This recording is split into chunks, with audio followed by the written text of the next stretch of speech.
All right, well, we're live, so you know what? Fuck it!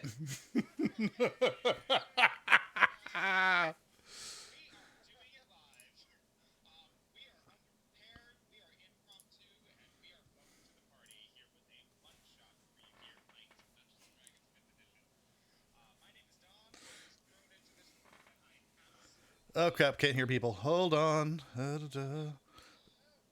Wait, can't hear you? I'm the goddamn DM. Keep talking.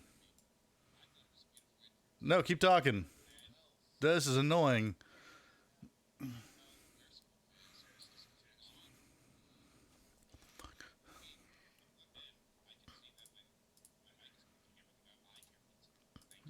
Yeah, hold on. Something's getting weird. All right, so I know everyone can hear me, which doesn't really help at the moment.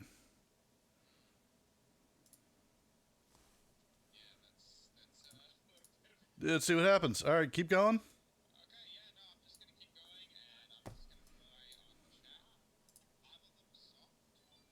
Oh, wait, we can be heard?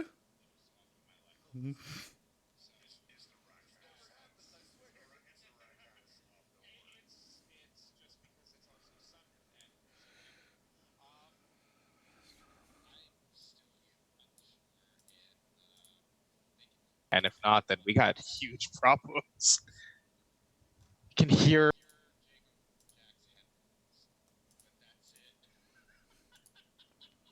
That's all right, I'm fixing it.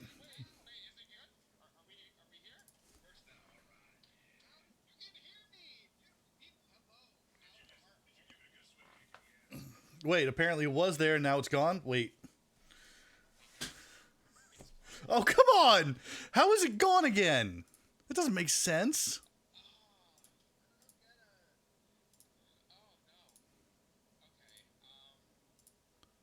I'm just gonna keep going. Just.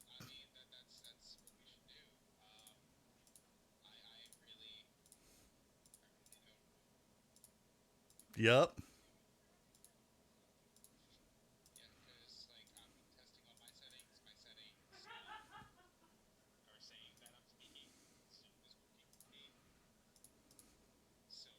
This doesn't like me.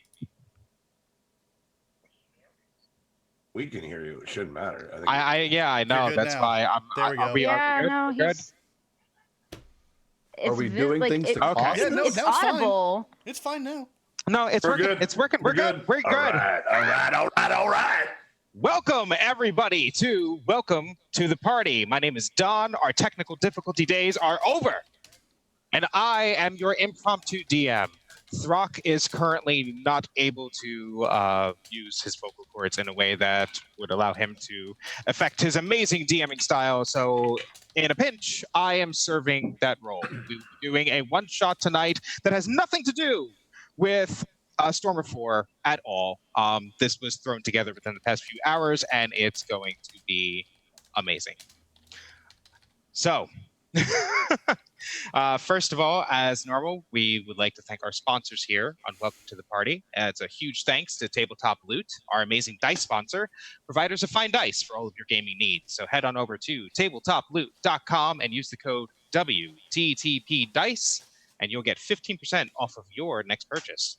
And Maddie and his amazing merch shop are the sole provider of Welcome to the Party merch. So head on over to sonerdwear.com and use the code WELCOME at checkout to get 10% off of your next purchase. So Nerdwear, it's what the nerds wear. Now, Welcome to the Party is proudly sponsored by Roll20, the virtual tabletop that runs straight out of your web browser. Everything you need to play with your friends is ready at the click of a mouse, from click-to-roll character sheets to built-in video and voice chat. You can even upload your own maps and tokens. So get all of that and more with a free basic account on roll20.net. Sign up now.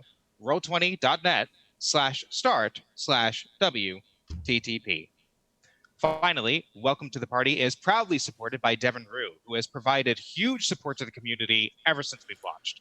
For some of the best cartographical content on the web, check out ruinc.com.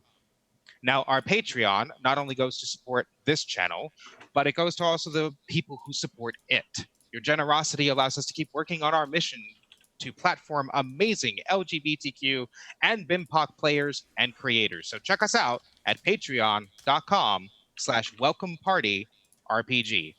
And as always, join us on our amazing Discord where you can meet myself, all of my players, and tons of people who would love to talk and play some games with you. So now that my entire spiel is done, I am going to pass this over to my players to introduce who they are playing tonight. I don't even know who they're playing tonight. I have the barest hint of accents and vague ideas of wings. So I am going to start with, is that Philharmonious Jefferson? No, it's Philharmonious Jeff Pfefferson. 1F, PHFF, thank you. The one and only. Oh, God, what the hell is that sound? It's awful. Please make Someone's it stop. AC. Is that Smurf? God. Or... All right. No, the one and only Gnome Warlock. A gnome warlock. Okay. Yes, Gnome Warlock.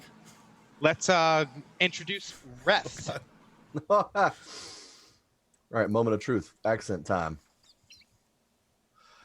Hello, I am Reth Drodinian, and I am a drow rogue, arcane trickster. This is all you need to know.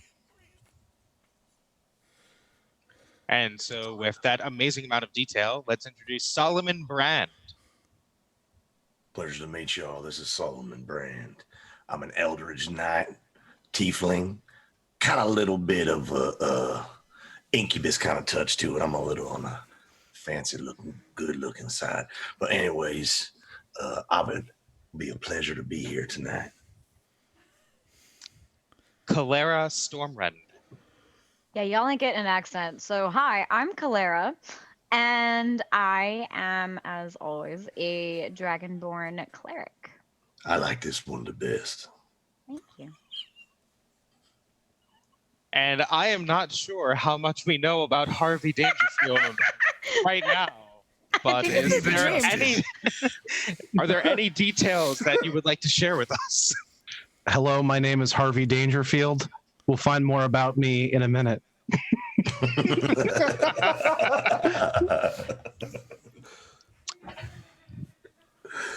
So, with that out of the way, the Fuster Cluck Company That's us. Yup. finds itself within Hestia's home, a small tavern in a dockside town. This is just this is just upon the coast of the East March, a land that has just come out of a brutally long and devastating war, slowly recovering, slowly rebuilding after the horrors that it has suffered. The company had been doing well as the war provided work. There was always need for guard duty, for escorts, for assignments that may not be best disclosed amongst gentle company. But now times have turned tough. Coin is running dry. The last of it is being spent upon the meal in front of you.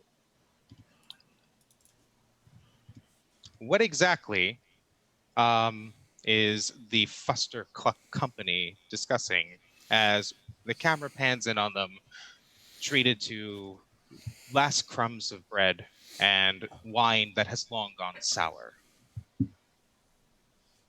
Well, I'm breaking off a little piece of bread to feed to my little raven friend here. There you go, pretty boy. You have the rest. It's going to be a while before the next meal.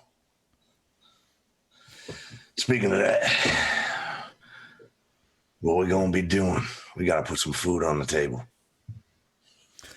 Well, We need jobs. There's no jobs. I mean, we can always sell some of my amazing unguents elixirs. Just so long as we're in the next town by nightfall. Well, you're forever smiling, aren't you? Yep. Yeah, makes me a little uneasy, I'll be honest with you. So maybe at this time we move on.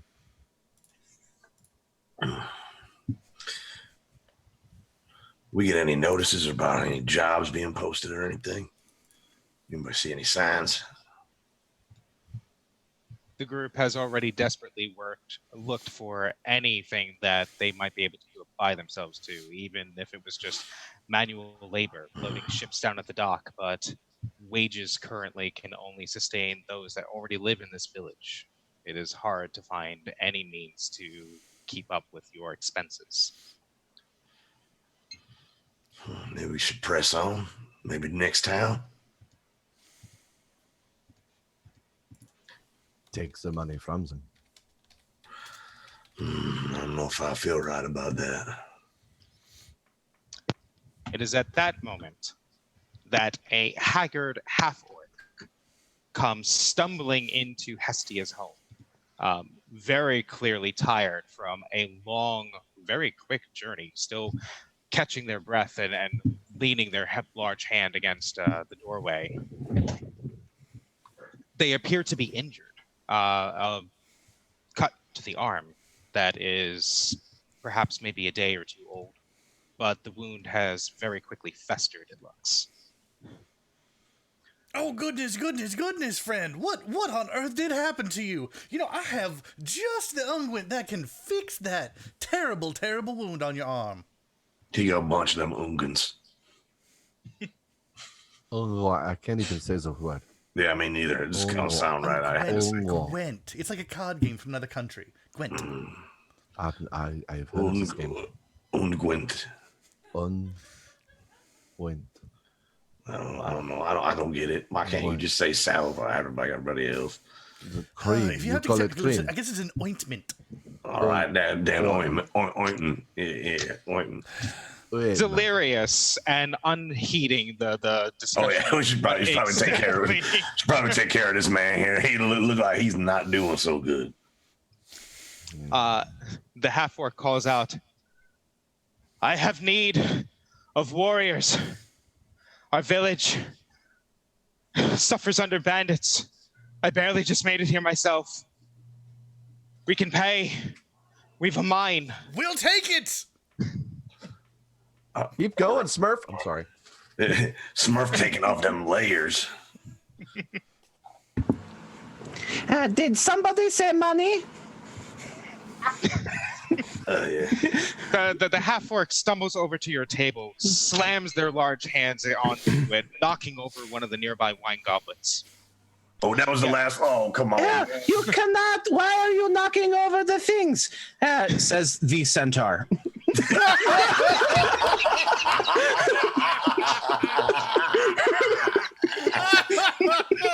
Yes. Fuck!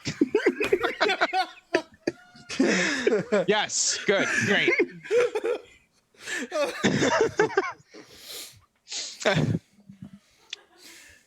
Still in a daze from both sickness and exhaustion. Yes.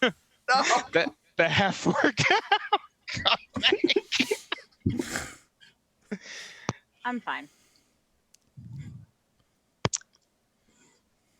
the half-orc manages to get out.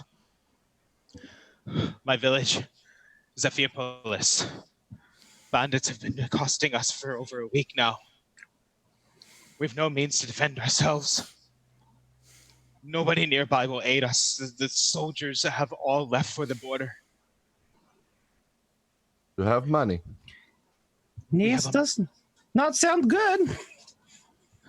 That sounds very horrible. I'm very sorry for your losses, but how can we help you? What specifically can we do to help you? We have not much in the way of money, but we have a mine of precious ores, orichalcum, silver. We're prepared to offer just about anything that we can. What we need is someone to drive these brigands off, to make sure that they cannot harm us anymore. We are just miners and farmers. We're not fighters. Oh, as in, like, with the pickaxes, not, like, very small. Understandable. Okay. Yes. Oh, boy. Yeah, yeah, what y'all think? Think this is something we can handle? Hey, Harvey. Yes. I would like to hear your opinion on this conversation.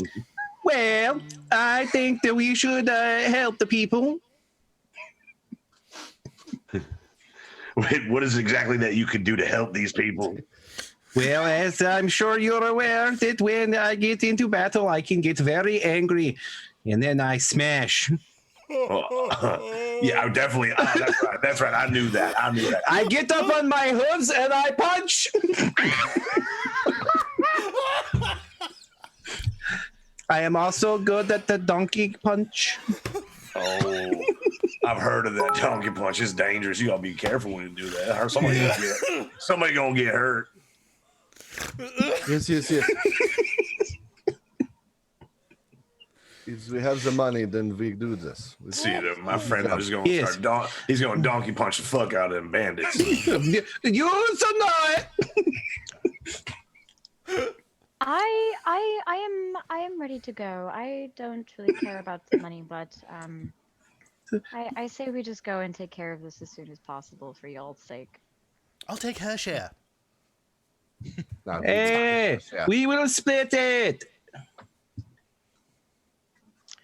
The half-orc reaches into a belt pouch and pulls out a gleaming bar of silver, about the size of his full hand, and he places that down. He places that down onto the table, and advance to show that we have the means, but we have no one else to turn to. There are many of them. We count maybe 40 more. It's hard to say. 40 more bandits or 40 more bars of silver? Bandits. Oh. No. We cannot kill 40 bandits. This cannot be. Then frighten them, scare them away, something. I don't know about y'all, but I'm pretty confident in my ability to take care of a few bandits. Oh, few, yes. I mean, there's how many of those are there? There's 1, 2, 5. 3, 4, 5. So that's 8 each. I have Break it into never. smaller numbers. Just kill 8 each. You're fine. Maybe tell us about these bandits. Whereabouts is these bandits at? The bandits strike my village of Zephyrpolis, about 2-3 days to the northwest. Now, these bandits you're talking about, now they must have some sort of base of operations too. Do you know where it is from your city? They shrug helplessly. It's not something that we have tried to find for ourselves. Many of our able-bodied folk were taken by the war. I and only a few handful are all that is left. All right. Well, maybe we should get ready to go. Hey, Harvey, slap him on the ass. Let's get going. Duh! As you stand up to go, it is the half-orc's eyes are drawn to Calera. And Calera. and the half-orc slowly raises a finger and points at your scaled maw, going, "I've seen their leader, though. He looks like you." He is a centaur. You are Calera. not Carrera. He is talking to her. Oh, Your name is Harvey, is it not? How do you? I was not paying attention. Harvey. Everything is about you, you narcissistic horse. Oh, That's so rude. oh, you're much more than a horse, Harvey. Don't let her hurtful words to keep you down. All right. But yes, he looks like you. His scales crimson, great wings from his back. Like some demon risen from Tartarus. Now that's just rude to Solomon.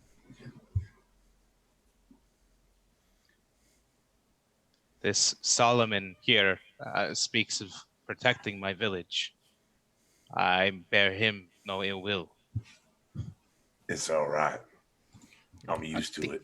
Handsome gets people in trouble. It's okay. There's a bear. I know what you mean. You said there was a bear? There's a bear. No, there is no. He got clunked on the head I a few mean- too many times. There may be bears on the way. I ran from one that I had stumbled too close to the nest of, or den. Do they have nests or den? It doesn't matter. If you would help us, please. I wish to set out as soon as possible. We will help you. We will go. We can go Better right than away. staying in this shit town. We go vamos as soon as we get going. Everybody packed up. The gods smile on Yes. you, and I hope that Taiki brings you her fortune.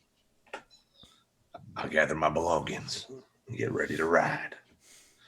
Do we have horses? I hope we have horses.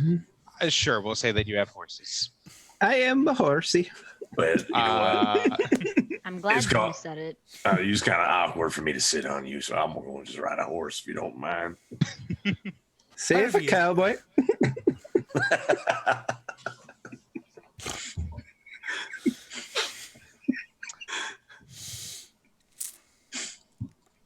So onward we go. Harvey, is it right if I ride on you? Yeah. Yeah. Into battle. It will be monstrous at them. The party departs, Yeah. leaving the sleepy little. Yeah, we're good. I think we should get riding. Yes, Oui. the party departs, leaving the sleepy little seaside village that they had practically no future left for in them, off towards possible profit. I can't believe I missed an opportunity to say clusterfucks, mount up. Faster, faster. Yeah, that, you know, I mess words up. I'm sorry. I get hit a lot. Foster Cluck. Buster Clucks, mount up. Foster Cluck. Buster Clucks, mount up. And mount they do. Yeah, we did. We mount the shit out of it. And indeed, they did mount. Yes. The party departs through the winding forest trails of the East March. This is a rugged land, an almost inhospitable land, claimed as it is by nature. Those that would speak in quiet voices whisper that Fae roam these lands, that this was once theirs, and they remember that the land is ancient, and the land does not forget. Your travel brings you alongside a mountain path where you stop at a lake in order to refill your water, let your horses have a moment's respite. It's getting dark. The sun disappears behind the peaks, casting long shadows across the forest. Everyone, please give me perception checks.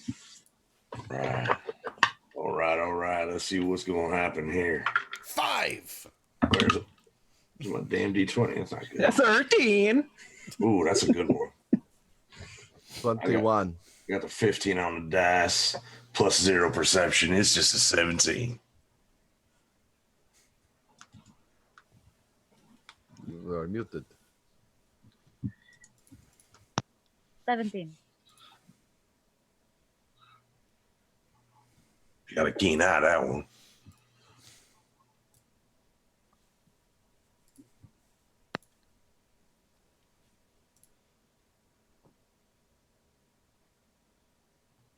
Don, you're muted. You're muted.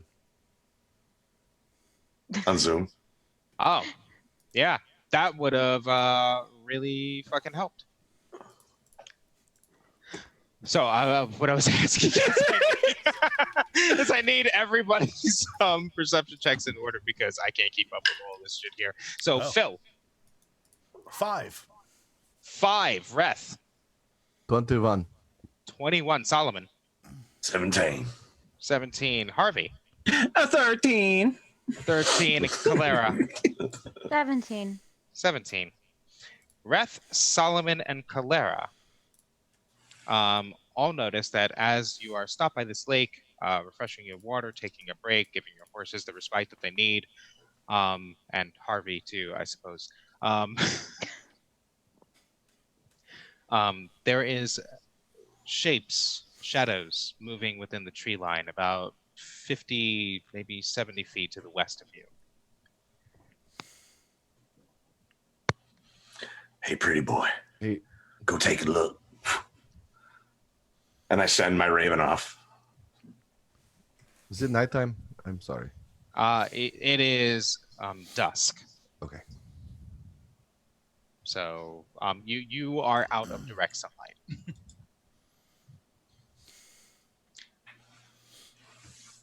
The raven flies into the trees, perching nimbly on one of the branches of a cypress. Can you see through the raven's eyes, or is it? Yeah, I can. Yeah. You can. So mhm. you can use the raven's perceptions. Okay, fine. Yeah. Through your familiar, you are able to see that there are at least 7, maybe 8 humanoid figures here. Some large, some small, some average. They do appear to be armed, watching all of you. All right, we got eyes on us. See about 7, 8-ish humanoids. I'm not sure if it's these bandits, but they definitely got weapons. And what direction was this? To the west. This is off to the west. And I'll come back and I'll summon Pretty Boy back. Pretty boy Tell him. comes back without incident. Now that you mention that, Disharmonious,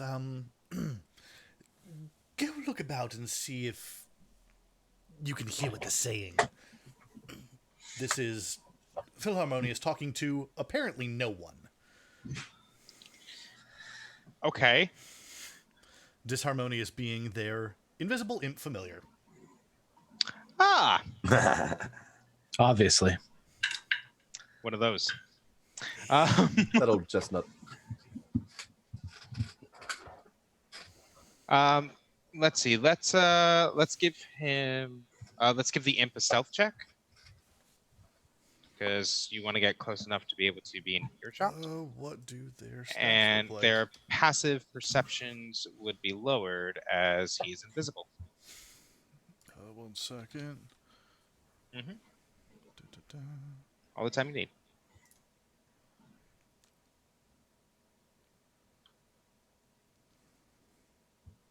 They have stealth check. That's an 18. 18.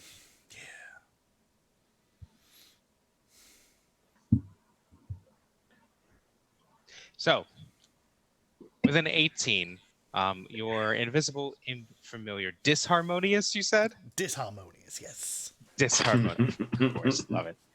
Is able to get close enough. You overhear several voices speaking in a mishmash of different languages, almost like a pidgin, essentially. Some of it is in the common tongue. Some of it appears to be in Elvish. There's smatterings of Draconic. But you are able at least to make out that their intentions for you don't seem to be good. They appear to be assessing your party size. They're trying to see, are you armed? You know, is there anything obviously strange about any of you beyond what wings or a centaur? Hey, My wings are covered by my duster a little bit in the back, so it's kind of got like a little bit of back over there. that's so rude. As I like it that way. I don't like getting dirty from the road. as you are listening, one of the voices, a softer voice, you hear very clearly in common say, "We need to report back. The captain will want to know about this." The shapes begin to move. Look, if we're going to do something, we need to do it right now. They're getting ready to run away, and then they'll bring more of them. Maybe we should get the jump on them. Ride it, my pony. Yeah, Philharmonious is just gonna like subtly cast mage armor real quick. How far away are they? 50 to 60 feet. I think we should get this party started. Are they all grouped together? Would you say within 20 feet of each other? I'd say at least half of them are grouped within a 20-foot radius. So, well, 4. We'll say that at the very least, no matter where you put a spell or an effect, you could get at least 4. Like to do.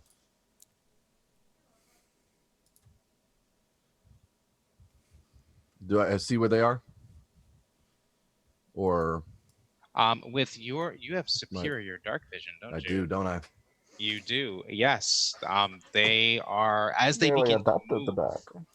As they begin to move, at the very least, they are as clear to you as if they were in daylight to one of your companions. Fairy fire. Fairy fire. Oh yeah, that sounds nice. All right. Let's. This is- I will give you some dex saves, and then I'd say that's initiative because you're popping it off. Yes, they So- cannot get away from me. Shit. Let's see. Dex saves. What is your spell save DC? It's great. It's 11. It's 11. Wait, what? Well, 12. It's 12. Oh, Well, for fairy fire, they have to do a dex save. Yes. Yeah. Oh, it's 12. I'm sorry. I'm reading the wrong thing. Okay. I like to hear the sound of this. All right. Let me see here. Hmm.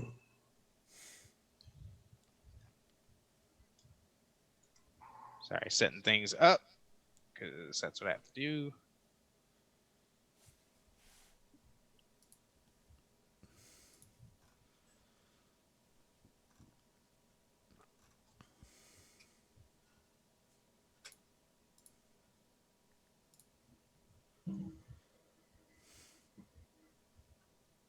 Okay.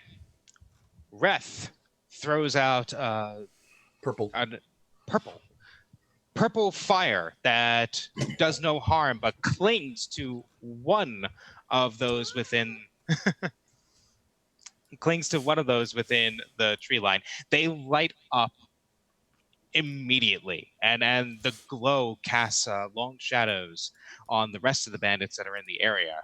At seeing this, they immediately turn, weapons brandished, hollering war cries to each other, pouring out of the forest to try and take all of you on right now. So, Phil, what was your initiative check? 19. 19, Reth. 22. Damn, Solomon. 3. 3. Oh my god. Harvey. Listen, I'm charming, but I'm a little slow out the gate. I'm just gonna say this. But once I get going, I am Get like a going, boulder yeah. rolling downhill, and I cannot be stopped. Harvey. 15. 15. Italian? Cholera. Listen, Harvey you can be whatever you want, boy. I'm struggling. It's great. It's great. It works. I like it. Cholera. It's you. Hilara got 19. 19. Okay. Between Phil and Cholera, what's your dex scores? 15. Oh, balls 10. Balls is not a dex score, but that is Shut okay. the fuck up. Shut the fuck up. The Swedish center. I like it. It's I am a center. it's like a bowl of Skittles in your mouth. You can just each individual flavor just gonna keep popping. Oh my fucking god. Joe has to happen, yeah. by the way. Sorry. Phil has the higher one. Then I guess it would be me afterwards. Or All I know is I'm bringing up the rear. You are definitely bringing up the rear. Oh, It's a good place to be. Okay, so battle don't mind. starts out. They come pouring out of the tree line. They are 50 feet away from you. They've spread themselves out at this point because they've realized there's spellfire. There's terrible things going around. So it is Reth first. This, You see precisely 8 of them. They appear to be armed in many different fashions. One of them with incredibly heavy weaponry, several of them with bows hanging in the back, and the rest appear to be armed for melee combat. Neat. Let me see. The one with the fairy fire shall take an arrow from my short bow. Okay. You see that they too are similarly armed with a bow.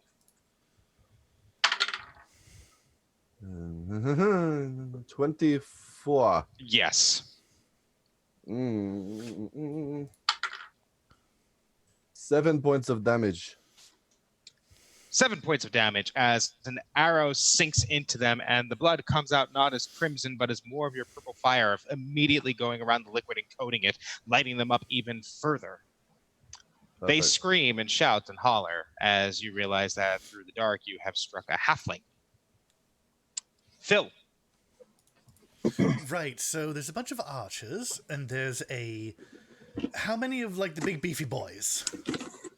You see at least one that appears to be more lightly armored, but brandishing an impossibly large war axe, and one that appears to be more heavily armored, wearing scale, actually brandishing an aspis, a large round shield and spear. Yeah, that one. That one. Gonna look at that one and go, no. I like you a bit more than you're going to like this, so come here. And cast Crown of Madness. Okay, I believe that's a wisdom save. It is a wisdom save. DC 15. What is the spell save? 15. Yeah. No, I rolled a 2. Nice. They're I rolled mine 2. now. So Got you for 3 minutes. okay, so I believe that that just like takes their action essentially, and you can direct them on their turn. I think. Yes. Yes. I get to direct them to go and do murder on their friends. do murder on their friends. It's always fun. Clara. Clara is. I think she's like kind of towards. She just kind of lingers towards the back anyway. She just goes to run up and immediately goes to cast Gust of Wind. Just to kind of get us a little bit, like a little more space to get towards them. And as she casts that, it'll be 12 versus their strength modifier. Versus their strength? Yeah. Okay, and it's a 60-foot line, right? Yes. And 10 feet wide. Okay, so it's like you're trying to like move up on their flank and like blow them to the side then, or? Yeah. Okay. So we'll say that with your movement and how they're going, we'll say that you can get at least 4 of them while within your line. What's your strength save DC? Or I'm sorry, your spell save DC. 12. It's 12. Mm-hmm. As 2 of them leap in front of your spell just as the raging wind goes whipping by. 2 of them do not. They collide into one another and are slammed backwards, tumbling over each other and cursing and spitting and screaming as they shove up and shove each other and begin to try and press the attack again as your gale forms a barrier between them. The enemies attack. They are upon you soon. The one that English Phil Harmonious, the one that Phil Harmonious chose not to attack, rushes in with incredible speed, and we'll say goes for Reth first, as they have seen that Reth is capable of spellcasting. They don't technically know Phil Harmonious is. So Reth, what is your armor class? 15. 15. As he hefts this war axe, he gives a mighty cry to Ares to guide his blow. It comes crashing down, striking for a number. 12.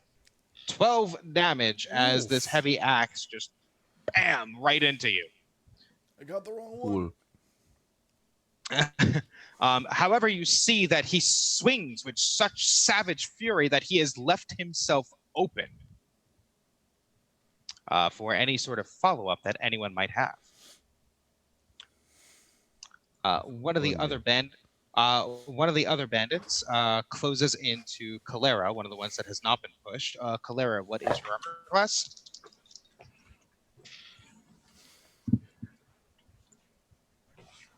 I rolled a natural 20, so I'm sorry. Damage is low though. For a crit, it's only 6. Dumbass. As as wielding a copus, a curved blade, they manage to force you back on your guard and deliver a few light strikes. The man with the bow, the halfling with the bow that is lit up by fairy fire, you can see that he sees the centaur and decides that that's a problem. That's a big problem. Literally a big problem. As he draws back on his bow, Calera overhears a short prayer to Artemis. And Harvey all of a sudden finds himself a little bit more susceptible to this arrow. Harvey, what is your armor class? It's 16. 16.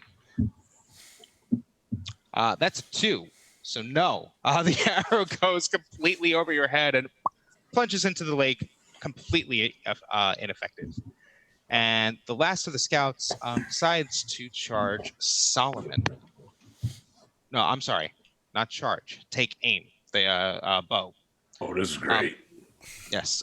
This Shoot one the pretty guy. Shoot the pretty guy. I get it. This one, too, appears to be singing praises to Artemis, to Apollo, to Any, to guide their hands, guide their eyes. And what is your armor class? It is 15. 15. Well, an 18 on the die is going to hit. All right. And as Now- they have... Oh, go ahead. Go ahead. Oh, sorry. They have casted Hunter's Mark upon you. So the arrow strikes home with a little bit more force than it normally would have, dealing Of course it would. dealing 9 damage. That hurt. I'm not happy about that. Probably not, but Harvey, it is your turn. How far away is the closest one from me? We will say the closest one to you is probably the one that attacked Reth. It's the one with the large axe who left himself completely open after a devastating swing.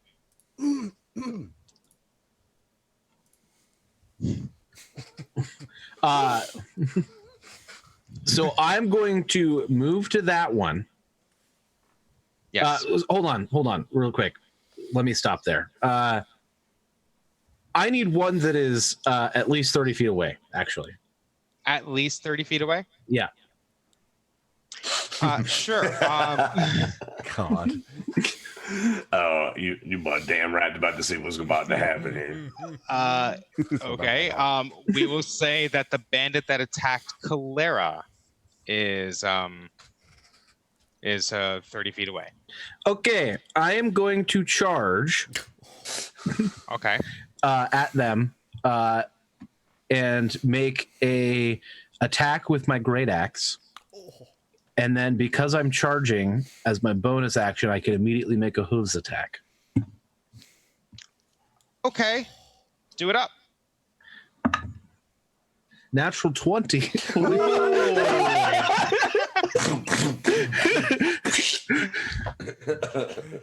And the bonus attack is a 17. Yeah, both of those hit. So what's your damage? The first one, my damage is 16. 16. 16 points of damage. If it dies, I will just kick its head off. Yeah, no, it obliterates him. He did not expect a centaur to come charging out into the night, wielding an axe. No one expects a charging centaur. I mean, what else is he supposed to wield? Let's be honest here. He's a big dude on a horse. No, I am a big dude who is a horse. Yes, it's you strike him down in one solid blow. He does not so much as fall as just drop, hitting the cold earth hard. The other bandits, seeing that indeed the centaur is dangerous and should probably be stopped. Chicky. Oh, did I get to make the attack for my bandit? Your bandit has not gone yet. Oh, got it. Your bandit has not gone yet. But I've got them marked. 2, charge in for Harvey. Harvey, armor class. It's 16. 16. Only one of them hits, but the one is a very glancing blow. Only does 3 damage. Hell there. Let's see. Another one of the... I'm so sorry.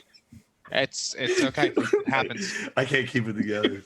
We're doing this. If I'm doing this, you're doing this. I'm down to clown. Let's just be honest. We're doing it. Doing it. Doing it well. Phil Harmonious. Phil Harmonious, armor class. 15. 15. An arrow comes out of the darkness, goes right over your head, not even coming anywhere near close to your frame. Your bandit now goes. What do you do? Let's see. So people that have been hit. Gonna go up to that. That bandit's going to charge up on Reth's bandit and stab them in the back. Okay. With advantage. With advantage. Because of fairy fire. Yeah. Yeah. Not just that, and flanking. No. That's not the one with fairy fire, but they flanking. did leave themselves open That's with a right. very Reckless. wide, powerful attack. A reckless attack, you might say. A reckless attack, one might say. All right, so let's see. With their spear. Yeah, they absolutely hit. Oh shit. For Max. Yeah, the spear goes plunging into their ally, doing 12 damage. And you hear them begin to shout and scream at one another in Draconic, as that sows quite a bit of confusion amongst their kind. They have no idea why the fuck the bandit that you controlled has no idea why he's done this. The bandit that he stabbed also has no idea why he has done this. Oh, fuck. I can't believe you've done this. Y'all just falling apart at the seams. We just got started. I'm just going to be honest with you. It's going to be bad. Solomon. All right. So now, is it the one that shot me with this arrow? Is that one that's all covered in that purpley lights and shit? Yes. All right, then. Then I'm going to heft my spear that's carved with all sorts of, like, abyssal runes and shit. It's all nasty kind of stuff. I don't really want to get into it right now. But I'm going to throw this spear right down that motherfucker's throat. Shoot. Do it. All right, I got advantage, right? Because the purpley guy gives me advantage. Yep, purple gives you advantage. Oh, that is going to be an 18 plus some stuff. That hits. All right, so let me get on over here to my little screen here. So that's going to be D6 of damage plus 2. That's going to be 5 damage on that purpley guy. The little purpley guy falls over dead. The spear sticking out of them. Oh, that's great. I'm hoping I'm a good about 20, 30 feet from him because I got something real cool I want to show off to y'all. Yes, you are. Elder's Knight, I'm all bound to my weapons and shit. I'm going to boast in action, call that shit back to my hand. Oh. And that's going to be my turn. Okay. At seeing that, you hear the bandits begin to call out in common, hexcrafters, many hexcrafters, and they begin to start to spread out to try and affect those that they have seen actively using magic. Did he say he got some Chex Mix? That shit sounds good right about now. That brings us back to Reth. This dude's still on me here? Yeah, he's still on you, but he's also yelling at his buddy who has stabbed him in the back with a giant spear, and he doesn't know why. Yes, I will pull out my rapier and poke him. Give him a little pokey poke. Dirty 20. Yeah, that definitely hits. That is a 6 and not an 8. Here it is. Ooh. 10 points of damage. Do you get sneak attack since it's 10. advantage? I don't know how Then- rogues work. Do what? I Do rolled rogues with get sneak advantage. attack on advantage? Ah. Yeah, rogues Oh, I do sneak do get attack sneak on attack advantage. on advantage. Yeah. Oh, Yes, you do. So 16. Oh my god, Oh. 22 points of damage. I rolled 6s. 22? Damn. So the 10 plus 2 6s. Holy shit! Rogues, my dude. Rogues. I know. This is Rogues are what the they do. best class. By far. You leave a gaping wound in their side. You realize that it is only pure fury and refusal to die built upon rage that keeps them upright. That and your rapier within their flesh. That seems to be doing a good job holding them up too. Twist and pull. Phil, Kind of nasty. I like it. Ooh.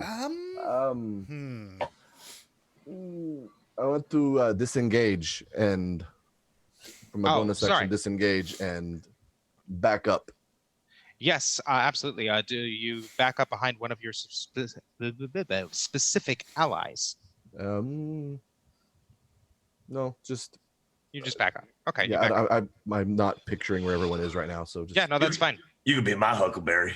Mm, Sure. sounds We'll acceptable. we'll say that Solomon is close enough at hand to help. Phil, Okay. Let's see. So, how many do we have left right now?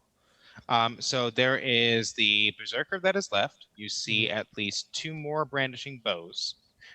There are 2 brandishing light arms, spears, swords, things like that. And then there is the one with the shield and the long spear. That's fine. Yeah, that's the one that you're currently dominating. Well, let's see. One of those archers. Stop that! Eldritch Blast. Take a shot. So close. That will be a 26. Yes. So, let's see.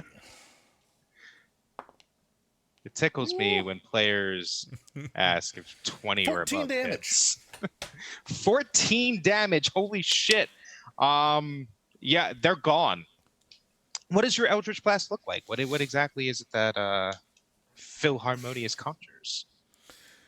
So, out from their hand just shoots this giant tentacle that just wraps around things and chokes it and drops it. Oh shit. You hear a That's sudden pretty dope. you hear sudden pop as their neck gives and their body falls limp within the hold. As you release, they simply fall. Oh, he Calera. got him. He got him good. Calera. Muted.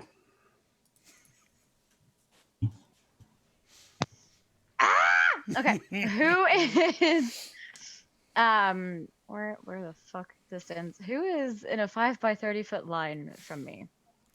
5 by 30 foot line from you. We will say that one of those with the bows still hanging in the back, and one of the bandits that attacked Harvey. So 2 of them would be within that effective radius. I'm a zappy Effective range. zap. So You I'm just zappy gonna zap. Yes, I'm gonna use my breath weapon. Ooh, nice. Hopefully, it's 11 versus their dex. 11 versus their dex. It's a con save or a dex save? Dex, I believe. It is a dex. Okay. Feels good to shit lightning out your mouth, ain't it? Not my day for dice. Both of them fail. What happens? She just looks at both of them and is just like it's kind of like a gust of air first, and then like as the air gets heated, it just turns into static and electricity, and just lightning shoots out of it. So it's like electric bad breath kind of thing. And she just it goes out around towards them, and it's like very silvery lightning. It's not quite bluish or anything, but it's just very, very light silver. They are definitely electrocuted by this. So you can see that their armor affords them no protection, as bronze and steel are very quickly conductive. How much damage do they take? What is the 2d6? So 9. 9 each? Mm-hmm. 9 is pretty significant. They are not looking great. The sour tang of ozone fills the air, along with the more unpleasurable stench of burned flesh. The one with the great axe, still standing, bleeding and furious, unheeding of the danger of the group, rushes towards Ref, but is stopped by Solomon, who is in their way. Deciding that Where do you think Solomon you're will going? Now hold it right there. Yeah. Sorry. It's going to be a mistake if you're going beyond this point. I'm just going to be honest with you. I'm going to stick you with this spear. Yes. Armor class 15. 15. They still hit. What is it, sir? Do you mind? It was 17 on the die plus 5. All right, it ain't gonna be worth it for me to do it. I'm just gonna take this one. I'm gonna take this one to the head. Yeah, take this one to the head. Yeah, it definitely rings your bell, as that's 9 damage coming crashing down on you. Oh, that don't feel good, but Probably not. But once again, they're swinging with no control, no discipline. It's a mighty cleave, and they have a tough time bringing back their heavy axe to be able to defend themselves. is this explaining for us dummies? So just in case I won't be clear, are you explaining like they's doing one of them reckless attacks? Yes, he is. All right. I just want to recognize that. Yep. Did So they move out of the advantage. threatened space of the controlled one? Yes, they Oh. did. Yes, they did. Ooh. You're Oh, absolutely right. Does that provoke? Does that work that way? Should. Should. Okay, then yeah, absolutely. Let's make that happen. Let's get this done. Natural 1 on that attack roll. No, that's fine. So they very weakly, ineffectually jab at their companion as their companion runs away. But it is Harvey's turn. It's me. Yes, the rest of that group had been wiped out already by the team. Okay. So the dude with the great axe is still up. Yes. I'm gonna move towards him. How far away is he? We'll say that at this point he is 20 feet away. However, you do have 2 bandits on you that attacked you. I would provoke opportunity attacks. Of course you would. You know what? I'll just stay here and fuck him up. Okay, one of those bandits was struck by Kalera's lightning. They are weakened. Excellent news. Harvey, in this instance, is quite upset that he got hit last round. And I would like to rage. Harvey, I sure hope you donkey punch one of these motherfuckers. I'm gonna donkey punch him from here to Canada. Where's Canada? I've never heard of this. I've never heard that place either, but it seems really far away. It's really warm. Cold. Nah, man, I bet it's one of the places that's chilly. It chills my bones. You know me, I need to be under the sun. Does an 18 hit?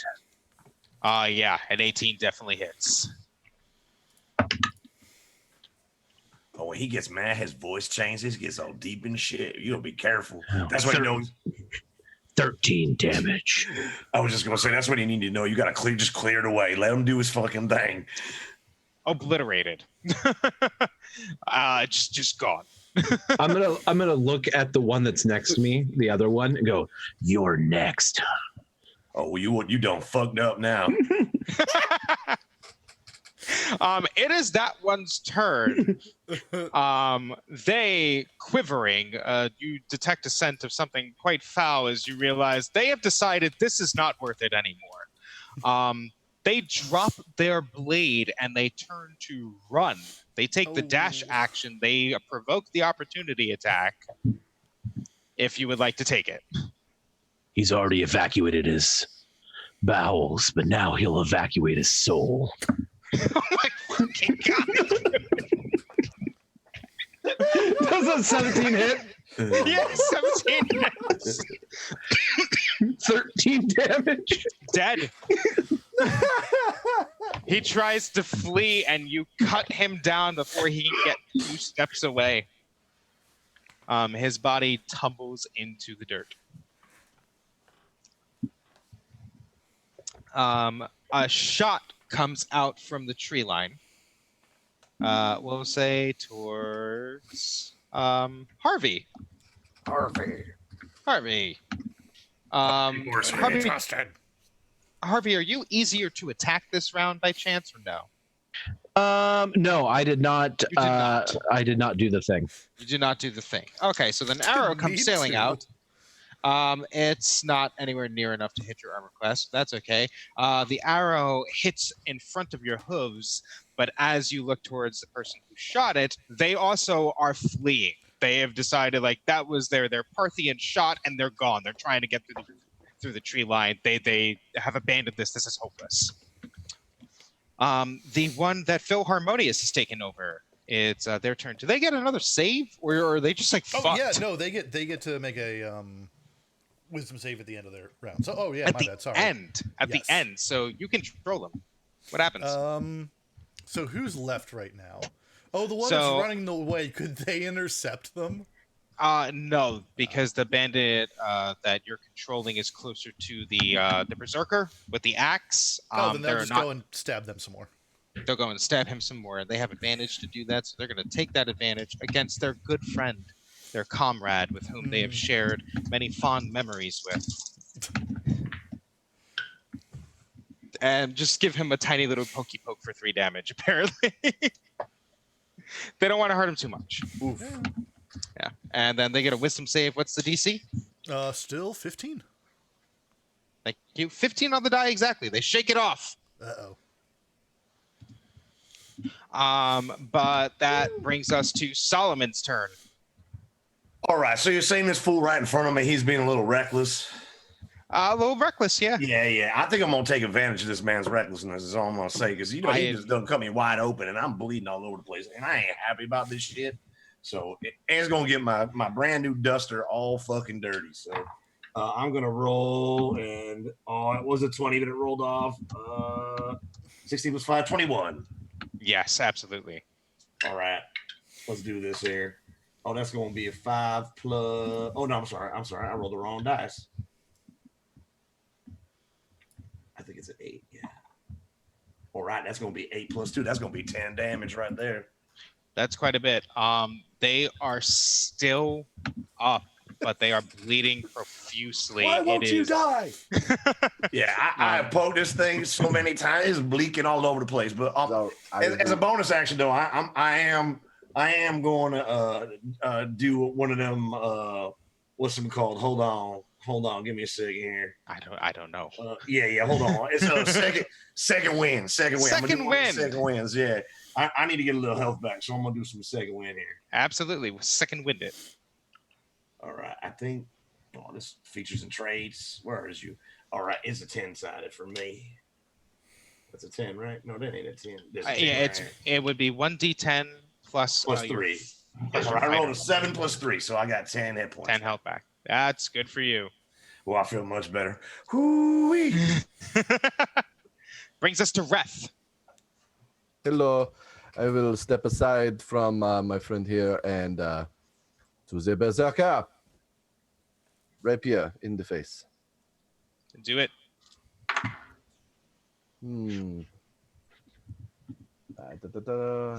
17. 17 hits. So we will go.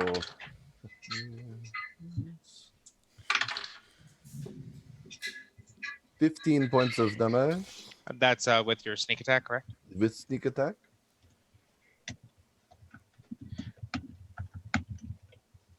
Still standing, but This barely. motherfucker. Like woozy, completely delirious at this point, just ineffectually swinging their axe hard from side to side to try and draw all of you away as their strikes become easier to evade.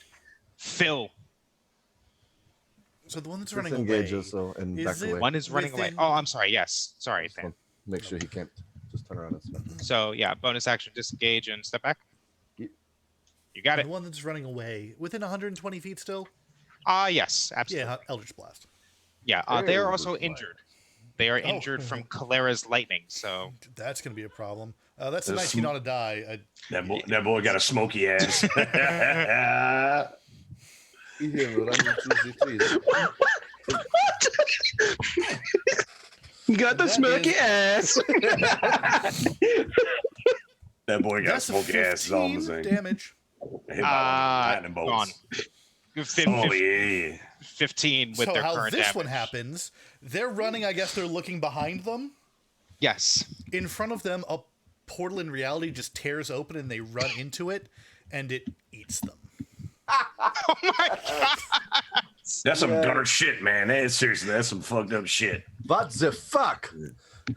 Damn, you know, fucked up that boy with the smoky ass. That's all I'm going to say. Is that Phil smoke no more? Harmonious is just looking and goes, That shit is so unnerving. His scream is lost to Erebus. Kalera. There are only two left. So there is the Berserker with the heavy axe, who is very easy to hit right now, is barely standing, is trying their damnedest to just hold on. And there is the one that Phil Harmonious had been dominating in shield and spear and heavy cuirass, who has not been injured at all.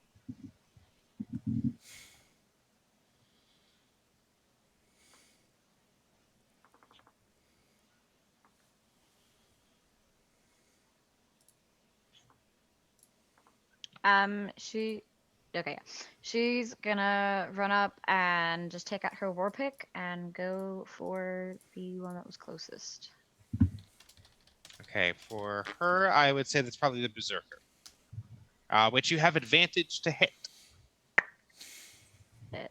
So best of 2d20. Well, 19 for either or, so Yeah, 19 definitely hits. What's your damage?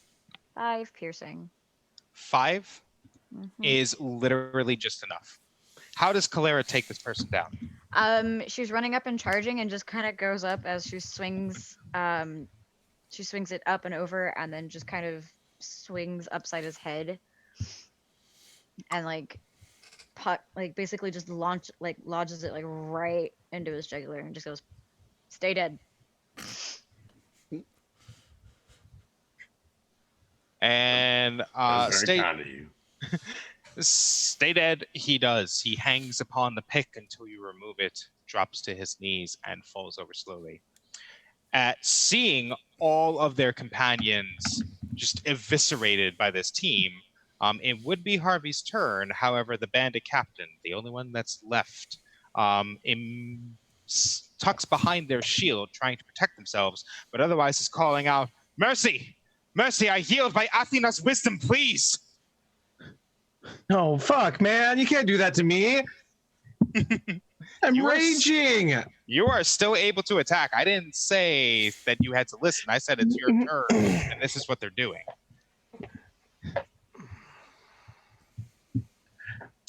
Remember, you can strike to knock out. I'm just saying. There will be no mercy for you. Thank you. And I will charge at him, and I'm going to go to cleave through the shield. Okay. Shit. All right. And I will attack recklessly. This boy done fucked up. He said that shit to the wrong person on the wrong turn.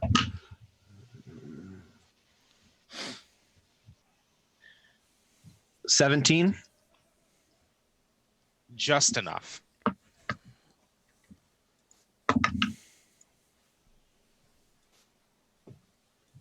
For 10 damage. 10's a lot. Let's see.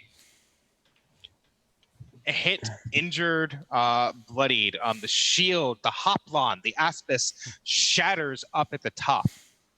Your axe rends it from their hands. They throw it away so that they can brace their long spear within both, just to try and keep you off. But it's clear that the blow is enough to have either dislocated or done grievous harm to their shoulder. They can't quite they can't quite fend you off. With my bonus action, Yep. I'm going to frenzy, which means that I get to make a single melee weapon attack as a bonus action. Do it.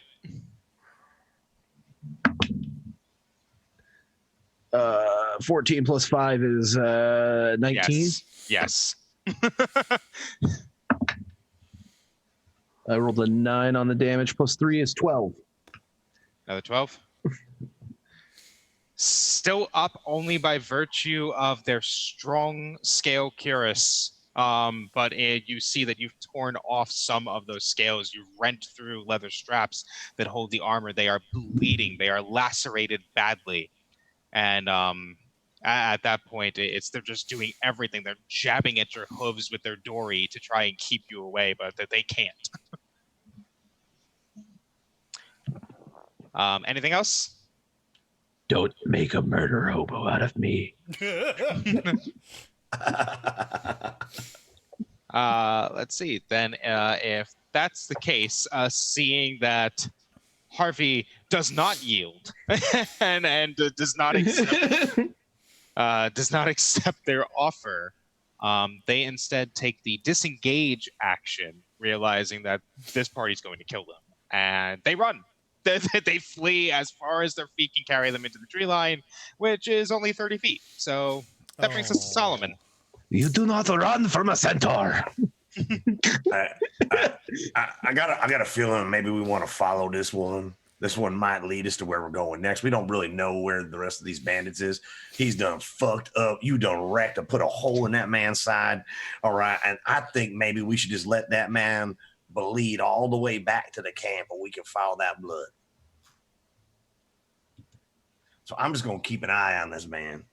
Mm-hmm. What I'm going to do is I'm going to send my friend Pretty Boy just to go follow him, see if we keep an eye on this man. Make sure, he don't bleed out all over the place and end up dead anyways and picked out by Pretty Boy and his friends. But I think maybe what we should do is just try to calm our friend Harvey down here a little bit. I know. Yeah, boy. All right, boy. Calm down. And I'll try to pet him. I'm going to pet him like on his neck. Like a horse. Because that's all I know. That's fair. How does Harvey take that?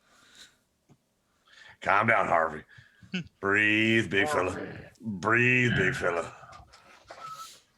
It's all right. Sun's getting real low. It's all right. It's all right. It's all right. No. Hey, remember that nice little filly we talked about that one time? You said you had a friend. It was a friend of yours. Yeah, she was a real nice one. She real friendly. Like how like when you get all kind of worked up and shit, you gotta calm you down. Think about your friend. Think about your friend. Those long walks on the beaches, all your 8 legs intertwined, walking down the beach. Oh yeah, my big fella friend. Settle down. Settle down. That's gonna be my turn. All right. It's a hell of a turn. So what I need to ask now is that bandit fleeing that is now pursued by Solomon's familiar is the only target left, essentially. All the others are either killed or so grievously injured that they would pose no threat. Are we still in initiative? Does someone still want to actually try and attack them? They are only 30 feet away. Phil does. Yes, Okay. rest also. Well, Maybe it's not kill, but incapacitate. Well, it is Reth's turn first, so let's see if Reth can incapacitate them. Okay, I would like to.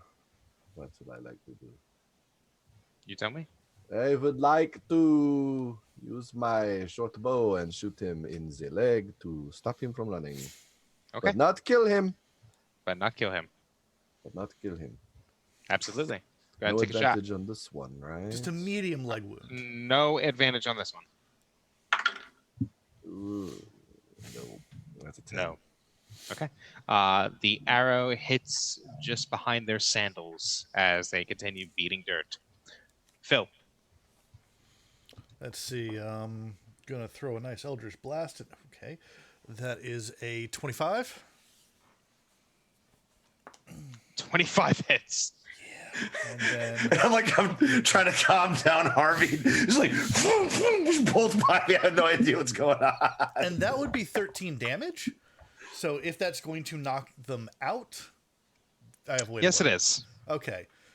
So in this case, tentacles reach up from the ground and grab their legs, and then slowly start dragging them back. Oh shit.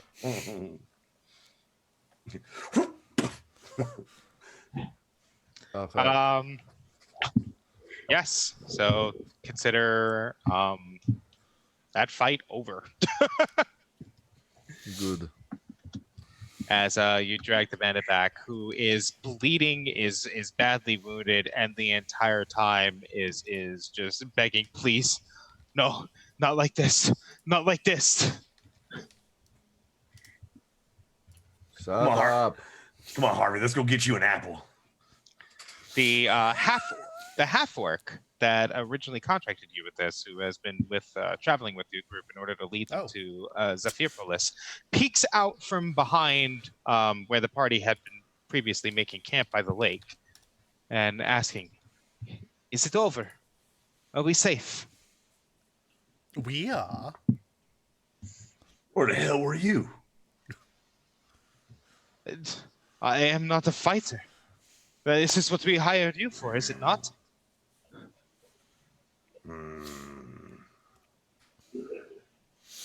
Give me a damn carrot.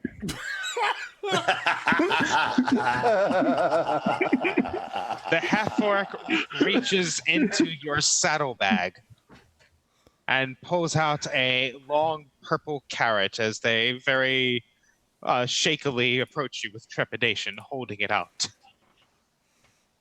I'll grab the carrot and start eating it.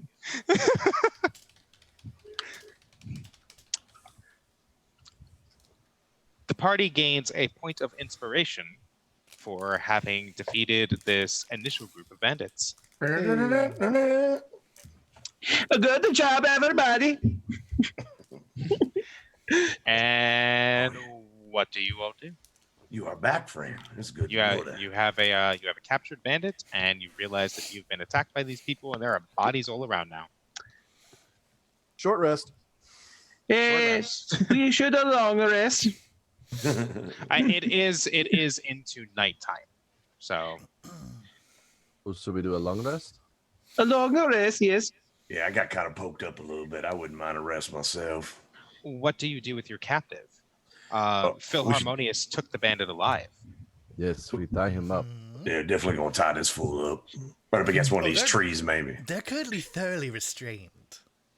All right, all right, all right.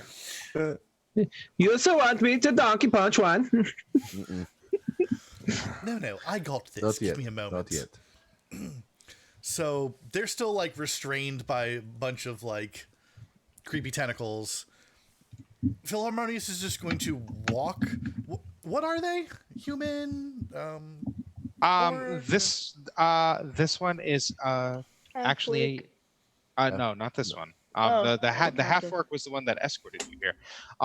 This one appears to be cut from fine marble.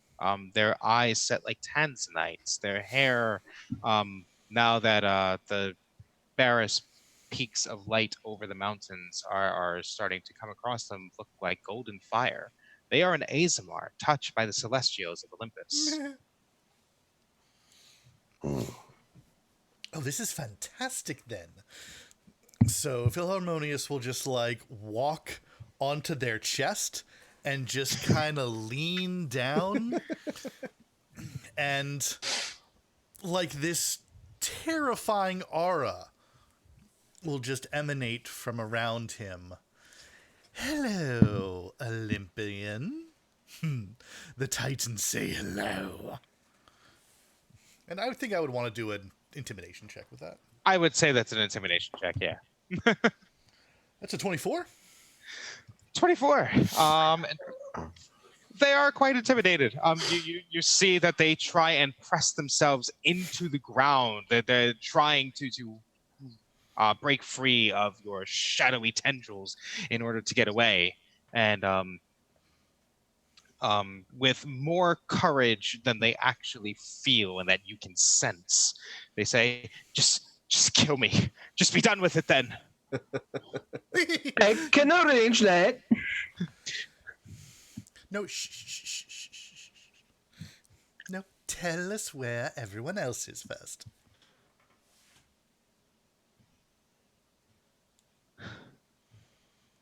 There. Will you let me go if I do? Absolutely. And I'll make a deception check if I need to. Yes, you're gonna have to. All right, that's 23. Posed by their insight. You get the feeling that they trust you as they nod and go, thank you. Times have been tough for all of us. We make our camp within an old abandoned quarry that Zephyrpolis has long dried up nearly 50, 60 years ago. It's been overrun by water, a flood, a dam must have broken. We've managed to eke out a base of sorts with inside. Beneath the waters, there's a cavern where the water does not touch. It is there we retreat to. Do I believe him? Hmm? Do I believe him? That's an insight check. 19 plus 3. Oh, hey, go JG. Thank you for the raid. It's all right. Stopping Welcome, by. welcome, Raiders. I apologize for the accent. We're sorry for what you're about to see. Yeah, you might as well go back where you came from. This ain't gonna go well. This is going fantastically. Listen Oh, not yeah. to my players who know not what they say. It's my 22. Your Insight. 22 insight is yes, because they trust Philharmonious, they themselves trust that the information that they're giving will spare their life, so they see no reason to lie.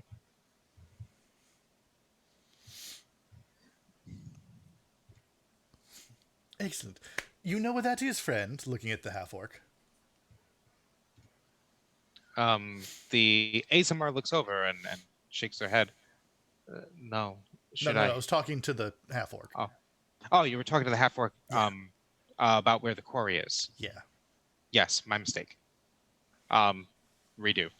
The half-orc nods and says that yes, during the war, at the very least,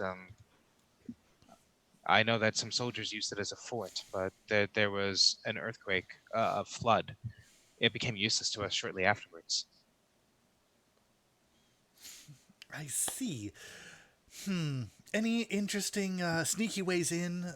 Passwords that would get us past guards?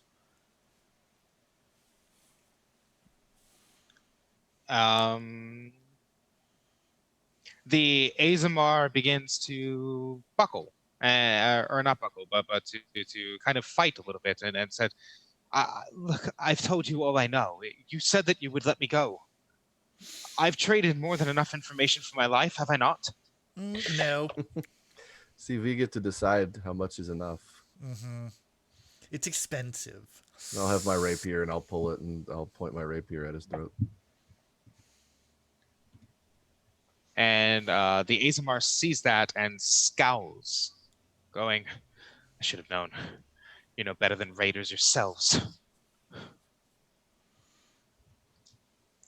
Wait. a Well, minute. Not all of us. What's this? You said you're no different than the Raiders. You're not those bandit fools. Let me No better recount than that. raiders. He's basically Gotcha, saying gotcha, you are gotcha. no better than me. Gotcha. And Right. to Kalera's comment, he glares, his jewel tone eyes flashing in the setting sun. You stand by and let them do this. How is it that you're supposed to be any different? I heal, they kill. That's not what I saw you do to my men. Well, to be fair, your men started it.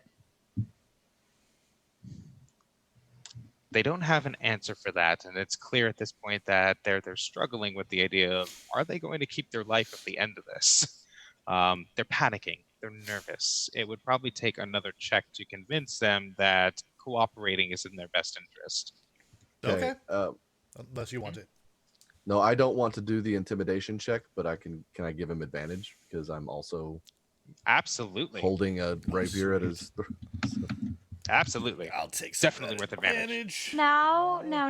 There's no need for weapon play right now. I said it. My That'll be a dear. 24. Now listen. Shut up, Nope. bragger.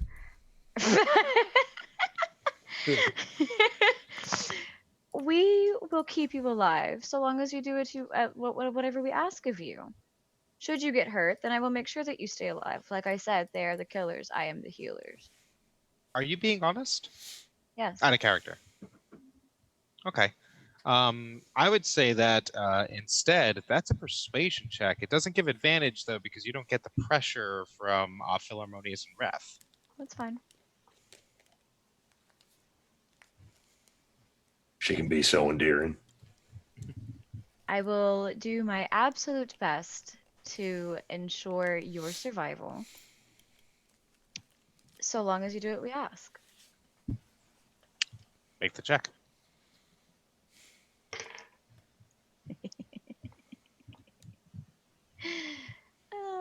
It's a nat 20.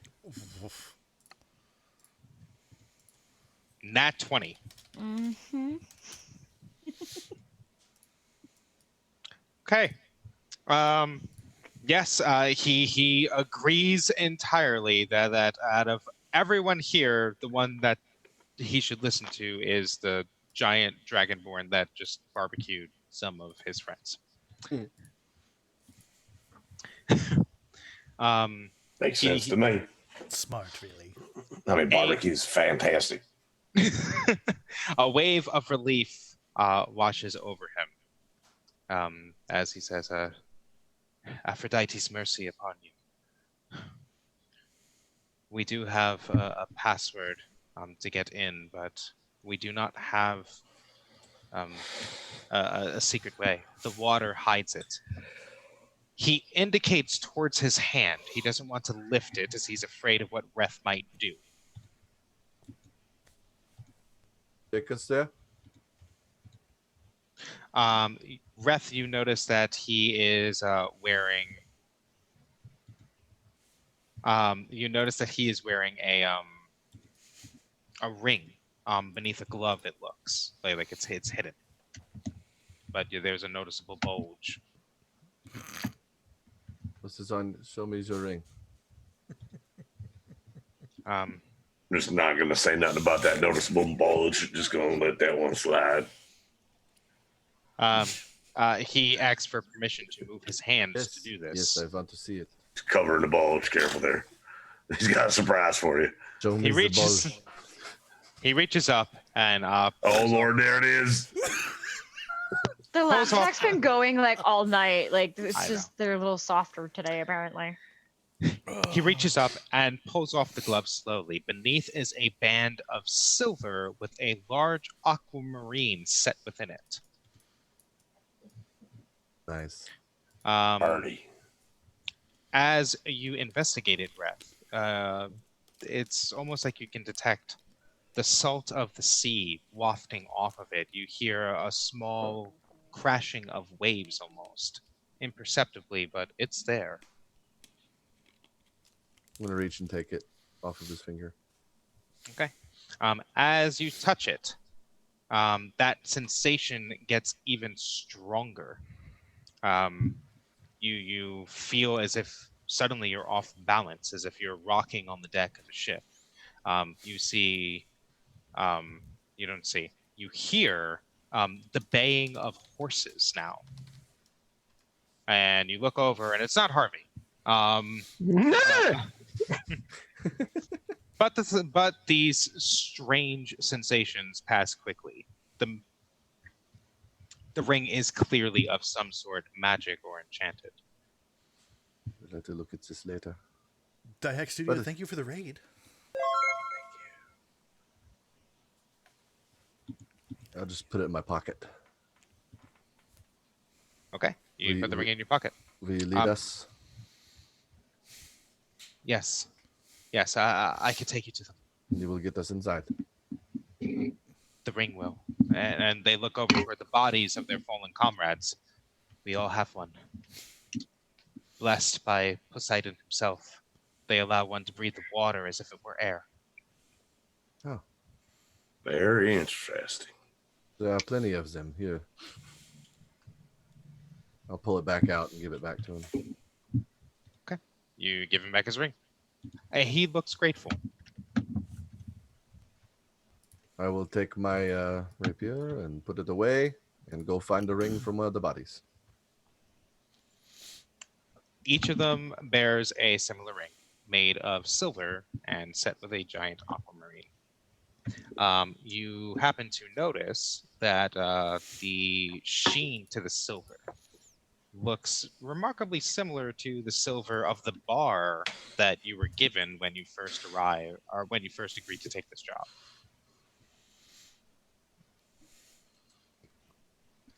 We could all should probably get one of them, right? Yes, I will.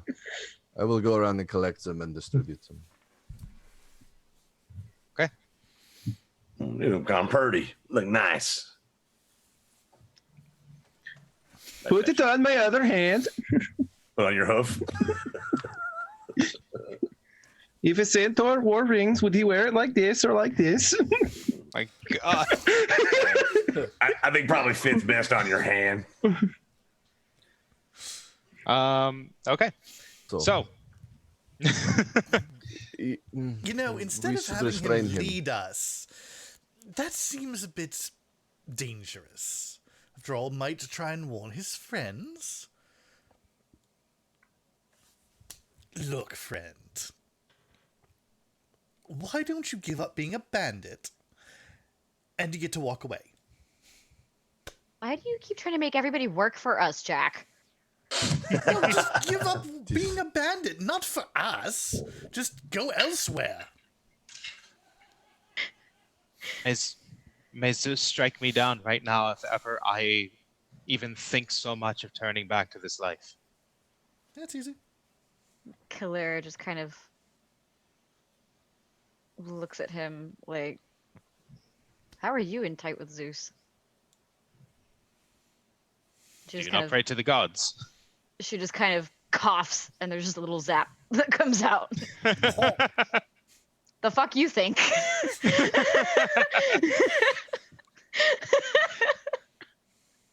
His eyes widen. He was clearly not expecting that, and now he feels as if some actual divine providence is within the area.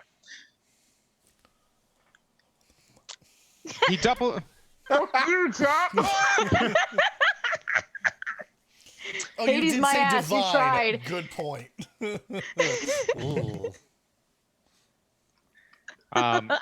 He doubles down on his vow and says, "Then you, daughter of the Storm Herald, I make my vow to you in your father's name.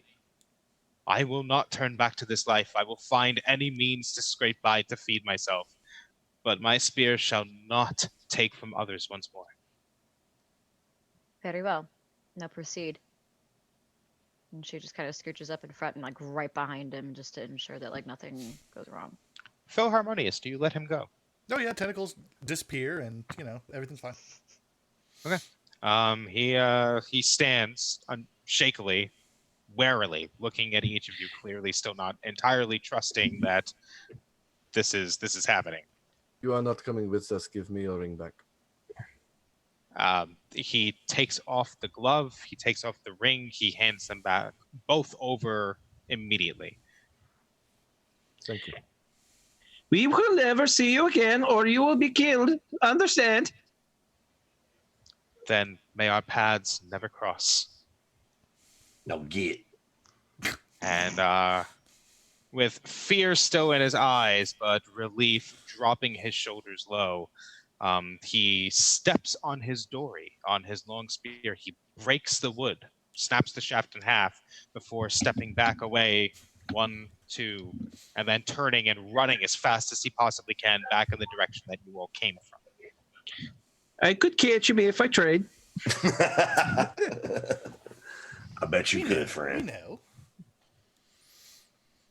Oh, I'm a little dinged up. Should we get a little rest before we get going? Yes. Yes. Kind of hungry myself too. I think I'm gonna get a bite to eat. What we got? We got anything? Calera will go over to the dorks that are injured and well, she'll go over to shit. What the fuck is your name? Beth. She'll go over to Solomon first. I was about to go to Caracas. Okay, I'm sorry. I can do Caracas if you want. No, it's fine. It's fine. My God, I could be Ro. You could be Ro right now. Oh, God. I mean, I'm I sorry. think Hold up. I think I can rest throughout the evening if you want to save your spells, darling. I mean, I can use the spell and then go to sleep.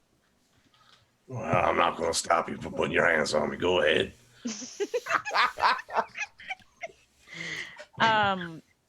So I know healing word says creature, but like, I mean, technically, I'm a creature. Yes. yeah. Okay. So she's gonna cast healing You word. can see it smiles enough that those little fangs show. And she does that. And for 4 HP. How much? Sorry. 4. All right. I feel better already. Thank you. Mm-hmm.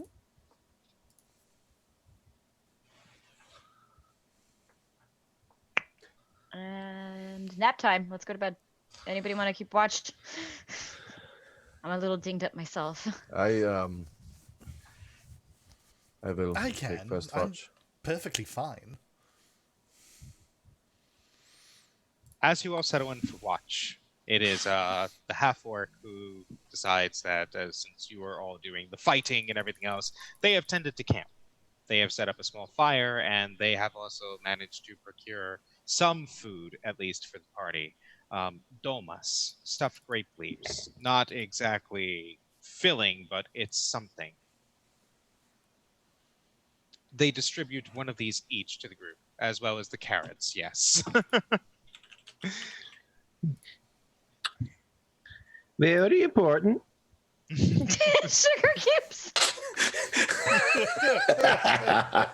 I have been a good boy. Give me a sugar cube. Orange slices. And All right. Here we go. All right. Marshmallows. All right. And the party maintains its vigil until the sun once more rises over the mountains to the east. I would say about there is a great point to take our break. More or less? Everyone Yeah. good for that? Okay. Harvey, go grab a few sugar cubes. Get back. Yes. So Take a break. yeah. So we are going to take a very short break, say roughly about 10 minutes here. Before we do so, we do want to give a quick shout out to our amazing patrons, especially those in the host with the most tier for making this channel possible. So that is a huge amount of love to both Nerdy Teddy and to our very own Capjack, who is producing this episode tonight. And as we head to break, why not head over to roll20.net/start/WTTP and sign up for a free account today. Over 4 million people use Roll20's virtual tabletop to power their favorite games. And with modules galore on the market, you'll find something for you and your group to enjoy. We'd also like to thank tons of people who came and rated us. Thank you so much for joining us here and welcome to the party. This is an impromptu one-shot that was thrown together within about the past 5 hours. These characters were literally made, one of them as we were sitting down to play. So this is not what you'll normally find on this channel on Friday nights. It's normally a Storm of 4, a Princess of the Apocalypse 5e with this same group, as well as our missing GM, Throck. But for now, we hope that you'll come back and join us for the continued adventures of the Cluckfuster Company. Faster Fuster clock. clocks. I don't fucking remember what you call It's really important that we remember this forever. Yeah, Yes. clusterfuck. Cluster Forever. I can't fucking say it either. Fuck this name. Let's go. So that's going to be break for us. 10 minutes, folks, and we'll be right back. Foster clock. Thanks so much for hanging out with us today. If you get a second during break, you should check out one of our amazing sponsors. We're now proudly sponsored by Roll20, the best virtual tabletop for all your role-playing needs. Over 4 million people use Roll20's virtual tabletop to power their favorite games. And with more modules than you can shake a stick at on their new revamped storefront, you'll definitely find something for your group to enjoy. Sign up today by clicking the link below or heading to roll20.net/start/WTTP. Tabletop Loot is an amazing place to get your dice bags, dice boxes, and more. And now you can get 15% off your purchase at tabletoploot.com by using the code WTTPDICE at checkout. Tabletop Loot. Your party starts here. While you're at it, check out our so awesome merch store, So Nerdware. So Nerdware is the place to find all your Welcome to the Party merch and other amazing stuff too. Head on over to sonerdware.com and use the code WELCOME at checkout to get 10% off your next purchase. So Nerdware. It's what the nerds wear. Devin Rue, the amazing mistress of maps, has kindly supported the channel since the beginning and provides graphics for many of our streams. Head on over to rueinc.com to check out some of the best fantasy cartography on the web. Our Patreon supports the creators and producers of the channel by providing Roll20 subscriptions, cost coverage for video hosting, and more. If you want to support the channel while getting podcasts a week early, gaming articles that are published on Patreon first, a shout out during our break, and more, head on over to patreon.com/welcomepartyrpg and throw us a buck or $5. And last, but certainly not least, help out the party. Subs and bits not only support the stream, but also every 500 bits or a tier 1 sub gives a player or DM of your choice a reroll or system equivalent, and every 1000 bits or tier 2 sub gives a player or DM of your choice a crit or system equivalent. Thanks again for hanging out with us today. The game will be back in just a few minutes. Let's all go to the lobby. Let's all go to the lobby. Let's all go to the lobby to get ourselves a treat. Delicious things to eat. The popcorn can't be beat. The sparkling drinks are just dandy. The chocolate bars and the candy. So let's all go to the lobby to get ourselves a treat. Let's all go to the lobby to get ourselves a treat.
Yeah, just give me. Dock your pizza.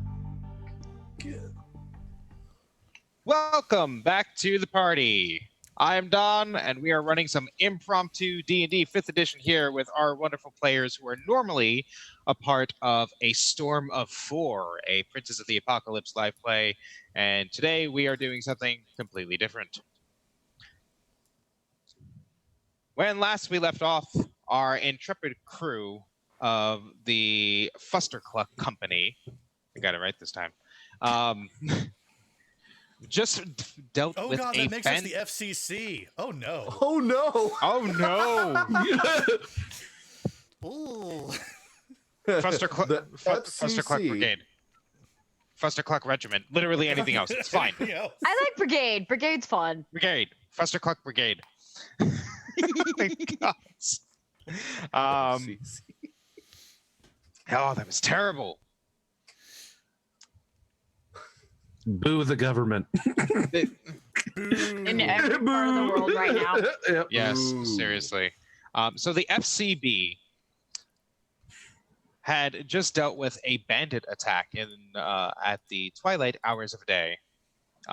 Managed to thoroughly trounce them, defeated all of them, captured one of their own, found out that said bandit was striking from a base in a quarry against the nearby town of Zephyrpolis, which they have been hired to go and protect from said bandits.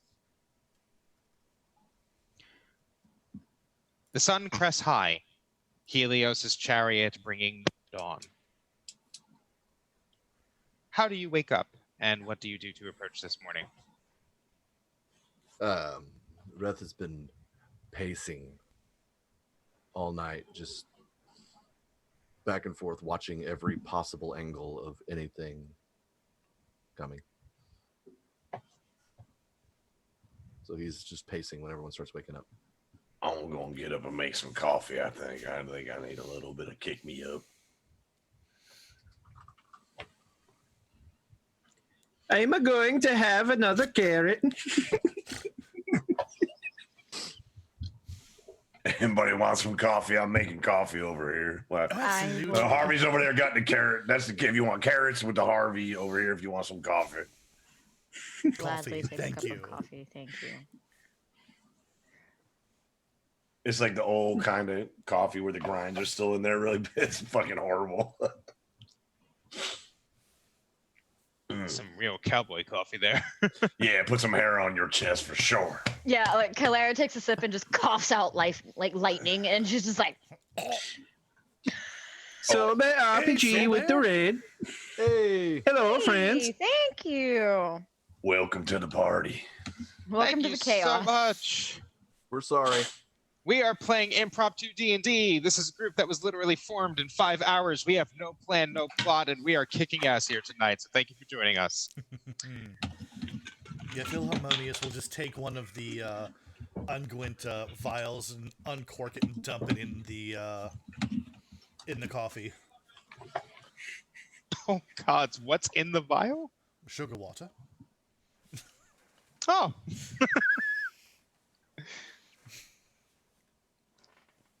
Wait, that's fucking Swedish. Are you unfamiliar with the Swedish chef? Never heard the Swedish dog. I mean, for real, you couldn't tell that was Swedish. It sounds so Swedish to me. I It's thought he horrible. was. I swear to. I swear to God, I thought he was trying to do an Italian accent. I was just being really fucking polite about it.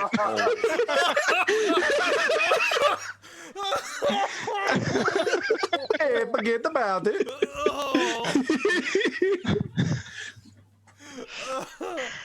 Oh, not on. Okay, we're That's the good. worst, that was the worst German accent ever. You didn't even sound Australian. The mark. Get a chicken. Then a popcorn. Donnie here speaks third best Italian. Sorry, John speak any Italian. That's what I said. Third best. All right, so Yeah. Yup. This is the game you just rated. We're sorry. Yeah, sorry. We won. We not. apologize for nothing. I'm not. I am not sorry. I do not. I don't give apologies. It's not true. I just fucking say I'm sorry all the time. So anyway, Sorry, I'm so sorry for that. Stop attacking me. We killed the demon, y'all. Maybe we should go to this quarry sometime soon. yeah. So TPK. So the party is directed by their half-orc employer, a miner from the town of Zephyrpolis, who, overhearing the plan to go to the quarry, has raised an objection, and they kind of Overruled. get Sorry. they kind of get in front of the party and they hold up their hands, going, surely you do not mean to walk into the lion's den. Is this where they are? There's Gotta a kill lion? lion. Yeah, if you gotta kill a lion, you gotta get close enough to put a spear in it. But they are extremely many. I thought that taking them piece by piece like this would be far easier. You could wind yourself overrun. We only have a couple hours.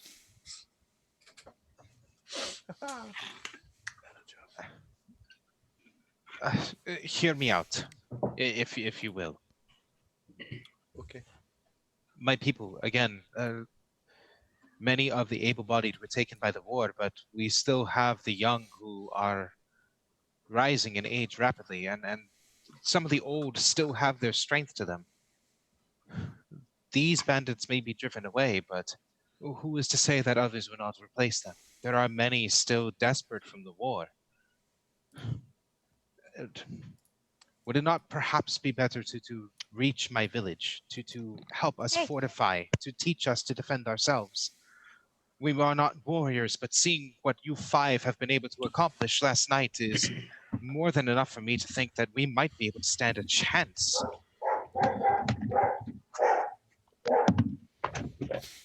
Me too. Bork, A bork. bork, bork, bork. This might be a fantastic time for all us to have a montage. Of what? This isn't the 80s? Oh, come on now. It is actually the year of divinity, 88. See, still in the 80s. This is the perfect time for a montage. What are you talking about? This is the greatest era of montage videos of all time. We get to go back to this village. We can help them build up defenses. We can show a scene where they're stabbing spears into like straw dummies. And they'll be ready to defend themselves against these bandits.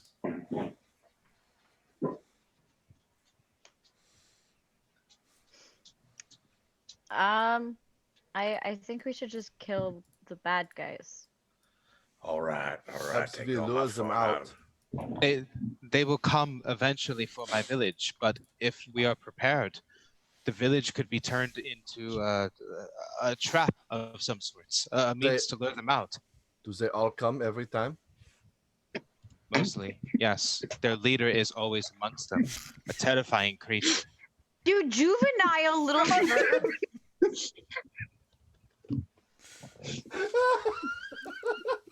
Well, not every time. You really couldn't keep it together. So Than have a thing with me where we like, I feel like we make eye contact and we just start laughing. Yeah. Take off your glasses, both of you. No, put them back on. Put them back on. I'm not mad. I'm just disappointed. We are used to it. Okay. You signed up for this. Thanks. I did. That's the best part about it. So, I'm sorry, Reth. Yes. Yeah. We're saying in seriousness.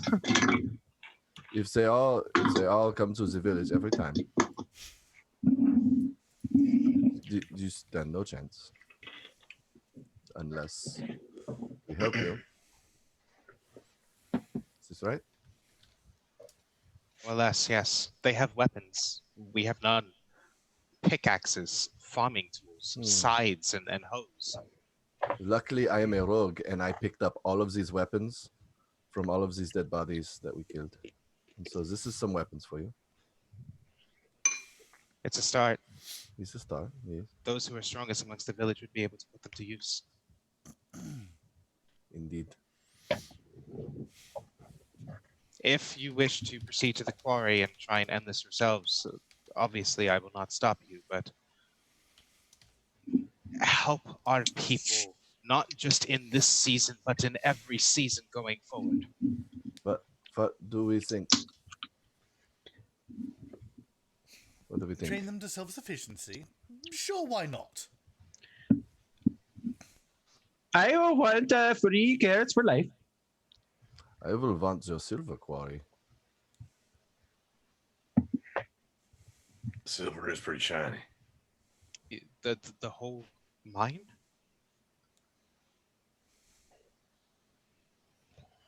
No, I don't think we need the whole mine. No, the percentage. I'm sure that our mayor could work something out, yes? Yes, of course. Make our money work for us, yes? At this point, anything. Anything. You hear him, he says anything. Okay, lead us to the village. In much higher spirits, the half-orc does lead you to the village.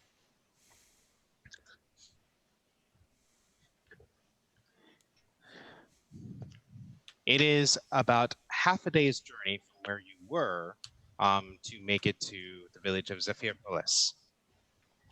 The village itself appears to be built into the mountainside, like a tiered kind of system hewn into the rock. You see a winding path towards the back of the village that descends into the mountain itself. That must be the silver mine. Towards the outskirts, you see large fields where it appears that they have planted barley, wheat, other types of grains in order to harvest and feed themselves. The town looks quite destitute when you all roll in. It appears that they are just recovering from yet another raid. There are people that are injured within the streets, with others trying to tend to their wounds, cleaning blood away and doing what they can without magic or more effective means to use medicine.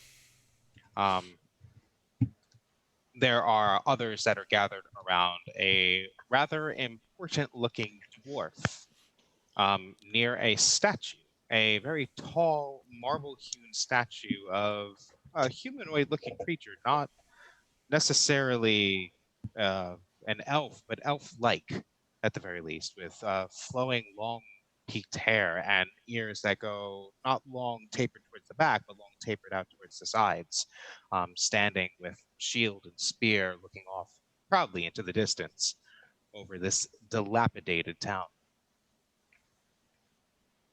The half-orc points towards the dwarf and says, "That is our leader. That is Calliope."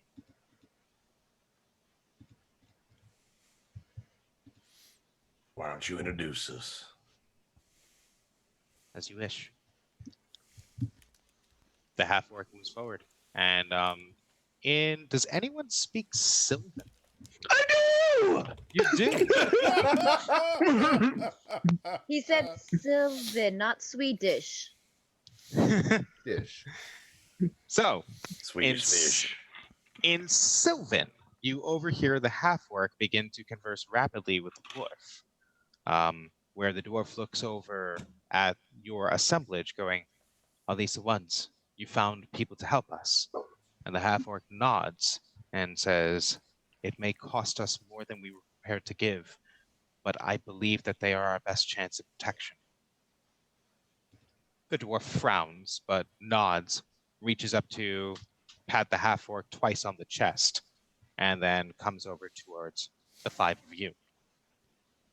Oh, She crosses her arms across her broad chest. "I am Calliope. I am in charge of this village. My friend here says that you have come to aid us against the raiders." Yes, we already took down some of their number out in the woods. Yes. Every one of them that falls is countless of my own people who do not meet their spears. You have my thanks. Excellent. Now, your friend here had a suggestion that we could train all of you to fight for yourselves, on top of helping you with this particular bandit issue.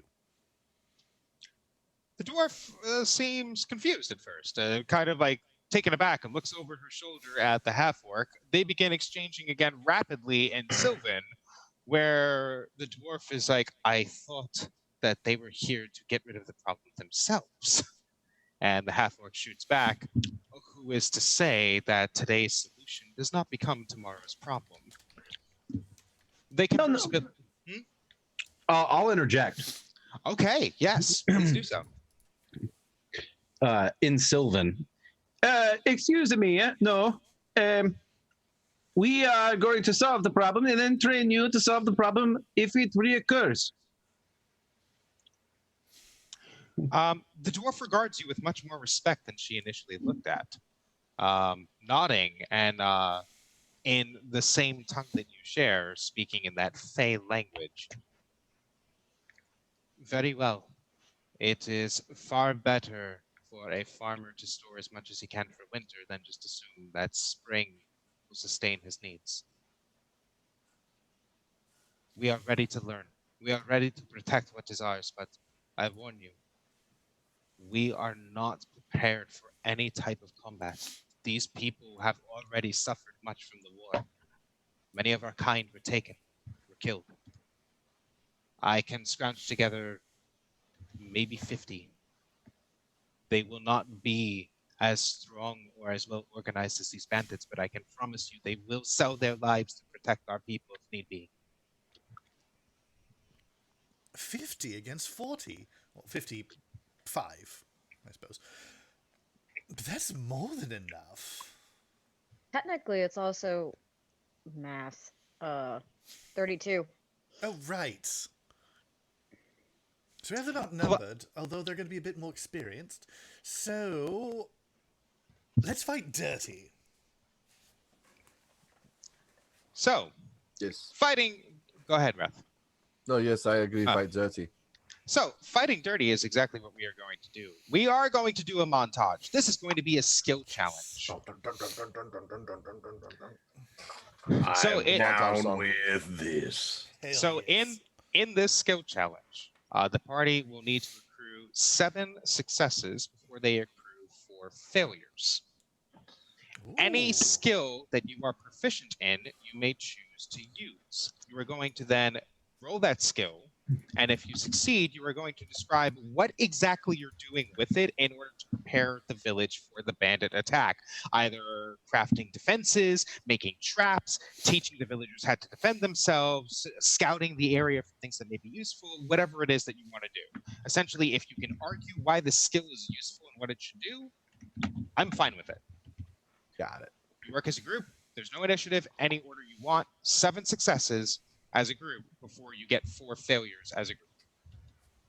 What's our DC? Let's see. You're level 3 character, so you're not. Yeah. We will say that it is a DC 14. Ooh. I am ready to use my stealth to teach them how to sneak and outflank the enemy. Yeah. And again, spells, other abilities like that, absolutely, you can use them to give yourselves bonuses on these, especially if you have any backgrounds, applicable backgrounds that may help them out here as well. So you're going to use stealth, Reth. You're going to teach them how to be sneaky, how to be guerrilla fighters, essentially. Yes. All right, go ahead and make the check with your stealth, and if you succeed, then go ahead and narrate what Reth is doing in order to teach the villagers. Oh my god, I got 14. You succeed. I was That's like, one success. "No, shit." Okay, so I will take the more lithe looking of them, and I'll show them how to use shadows and how to cover themselves in foliage to get behind the enemy and surprise, step.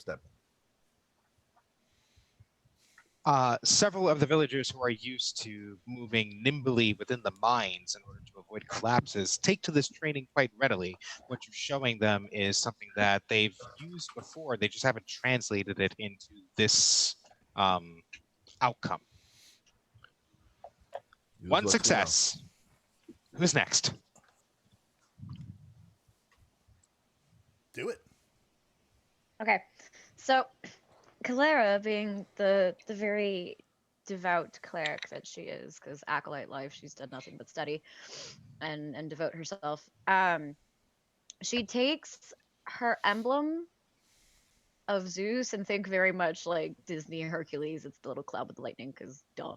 And she basically like tries to find people that are believers in the faith, basically, of the gods and goddesses. And she's just like, okay, like those of you that do believe in this like prayer circle, basically. And and she puts the emblem, like you said, they had like a little do they have like a well or like a town like statue? Yes, they have a well. And they have a statue. Yes, they have a statue. This strange fey prince, it seems. So she's gonna go and she's gonna put it on the statue, like at the feet, basically, and is gonna just kind of charge it religiously, kind of thing. Essentially, just in encouraging everybody to pray for it. And she's calling upon Zeus and the other gods and goddesses to kind of help protect the town. And is like, hey, like this town really needs help. Protect them while I try to do my best, like to make it easier for them as well. And so she's just prayer circle around a statue, basically. Absolutely. So go ahead and make that religion check. Math, dirty 20. Dirty 20, that's another success. What does success look like as Calera successfully leads this prayer circle, beseeching Olympus itself to intervene?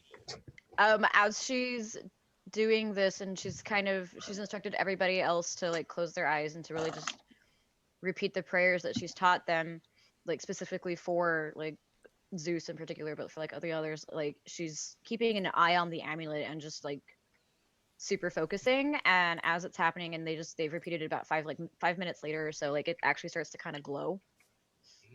And it like shows that it's kind of charged. So it's like that was her sign that like, yes, like they heard her, they're going to help in like ways that they can. The morale of the people skyrockets, knowing that the gods favor them. Calera specifically sees that in the midst of this prayer, a curious bird enters the town, a peacock that struts over to Calera. Sorry. And fucking Zeus. And very gently inclines its long neck and then stands next to the statue. Calera would know the peacock is the symbol of Hera, the wife of Zeus. Sorry, Hera. Oh God. She's a scary one. Yeah, I was like, we might not want to do that. It's a symbol that even she is willing to stand next to a daughter of Zeus. Who's next? 2 successes. You need 5 more. So Harvey is going to arrange an obstacle course. Okay. Interesting. And as a mercenary veteran, he is going to drill sergeant them through it, using athletics as the check. So since you're able to actually work in your background to this, go ahead and take advantage on the check. You have a bonus here because it's related to something your character is not just trained in, but they did before they became their class.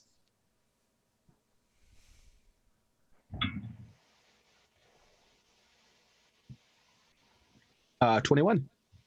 That's another success. What does success at the obstacle course look like? How does Harvey drill these villagers? So he'll run by like side by side as they're going like up over hay bales and like crawling on the ground underneath stuff, and we'll be barking at them. You must go faster. You will die if you cannot get through faster. You must go faster. And faster they go It's like from I'm right back in years. basic. I'm just there. You will die, maggot, if you do not. $1, you private. From years and years of sprinting over their own irrigated ditches in their farms, it appears that they take to this mobility training. At first roughly, but then easier as each step goes. You must puke to succeed. There is indeed an old elf doubled over in the barley field, just not enjoying this. Cholera sees that and just kind of goes to help and is like, it's okay, it's okay, it's okay, and just kind of says a prayer and just walks away. 600 years old is too much for this. Who's next? I can go. Go ahead. So, what I'd like to do is kind of rile up some of these youngins, all right, with their pitchforks, and I'm gonna show them how to use a spear. Spear's my weapon of choice, you see, and it's a very simple weapon. But what I am gonna do, however, is I'm gonna tell them a little rousing story about fear. You know, see, from my background, my background is the haunted one. Interesting. See, they can look right into my eyes and see that I am no stranger to unimaginable forces, and that I am no stranger to darkness as well. And so what winds up happening to these folks is that even though that you might be afraid and might fear for your lives, I can explain to them that, like, I have faced some fears and I have still come out on top. And so then I'm going to take some time and show them how to use these spears and try to muster up a little bit of courage even against unimaginable horrors and dangers, even if it's just sometimes the most imaginable horrors can be men themselves. So, what skill is Solomon using? We've already used athletics. That's one of the things I am proficient in. So, I don't know. I thought we haven't used athletics. I thought Harvey used acrobatics. Oh, you did use dark acrobatics? Yes, I believe. Harvey? I used athletics because that's what I'm good you at. did use athletics. I'm sorry. Okay. Never mind. So yes, athletics was used. Okay. I'm sorry. No, all it's right. okay. I'm trying to get. I got to get creative here. Yeah, that's the point of this. Oh, can I use intimidation to encourage them? Kind of like through intimidation. Damn it. Yeah, actually, I think for the story that you're telling, I kind of like the idea of just putting the fear into them to make them fight harder. Yeah, absolutely. All right. Sorry, Jack. Oh, no. I Well, have let's a way go. to use this now. That's going to be a 19 plus And yeah, 4, 19 is more than enough. 23. How do the villagers take to Solomon's training? I think they're motivated, but they're motivated for what the bad that could happen if they don't fight back. You know, there's worse things than death, and like they have children and elderly and all those kind of things. And just maybe a little. I'm not going to get into the description of the things the horrors I've seen, but it could be pretty nasty, and I don't think anybody wants to see that happen to their kind people. I like it, and yes, sure And, enough. it's going to be kind of like the Army of Darkness montage when they're doing the spear line. Perfect. So, those. Love it. So last one to act right now would be Philharmonious. All right. So, Philharmonious, they know that a stand-up, upright fight is not going to be won by a bunch of farmers and peasants. So, we need to fight dirty. So, Philharmonious is going to set them up into a couple of squads. A couple of the ones that aren't really going to be able to do any fighting, that look kind of weak and sickly, they're going to be the leaders of this. Their job is going to be to drive the bandits in certain directions so that they get chased.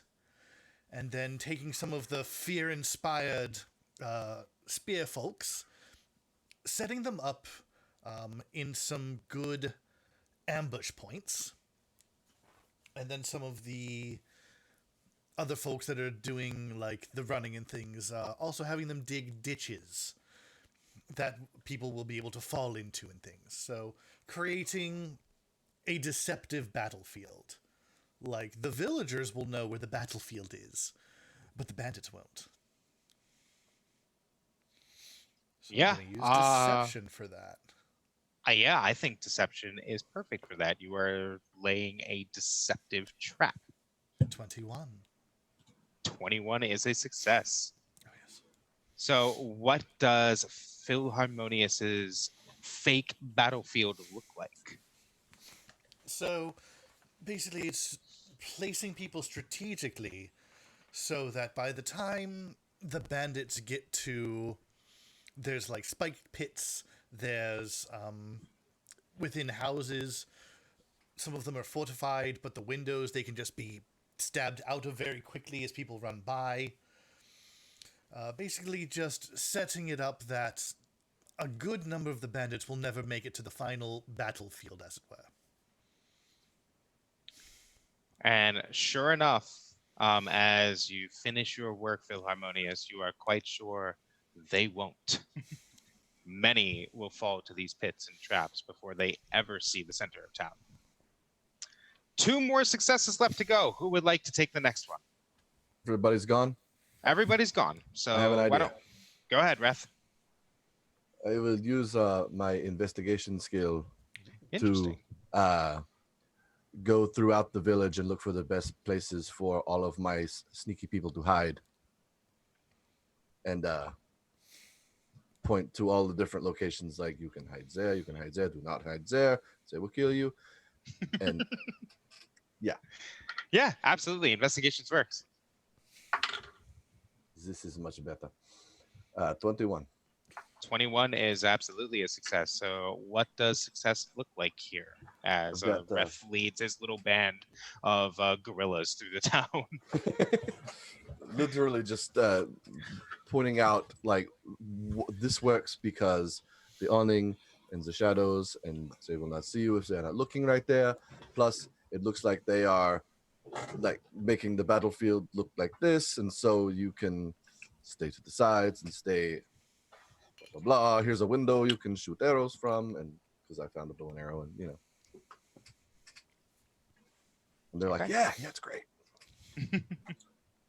So, like, And sure enough it building is. on the deceptive battlefield that's been created.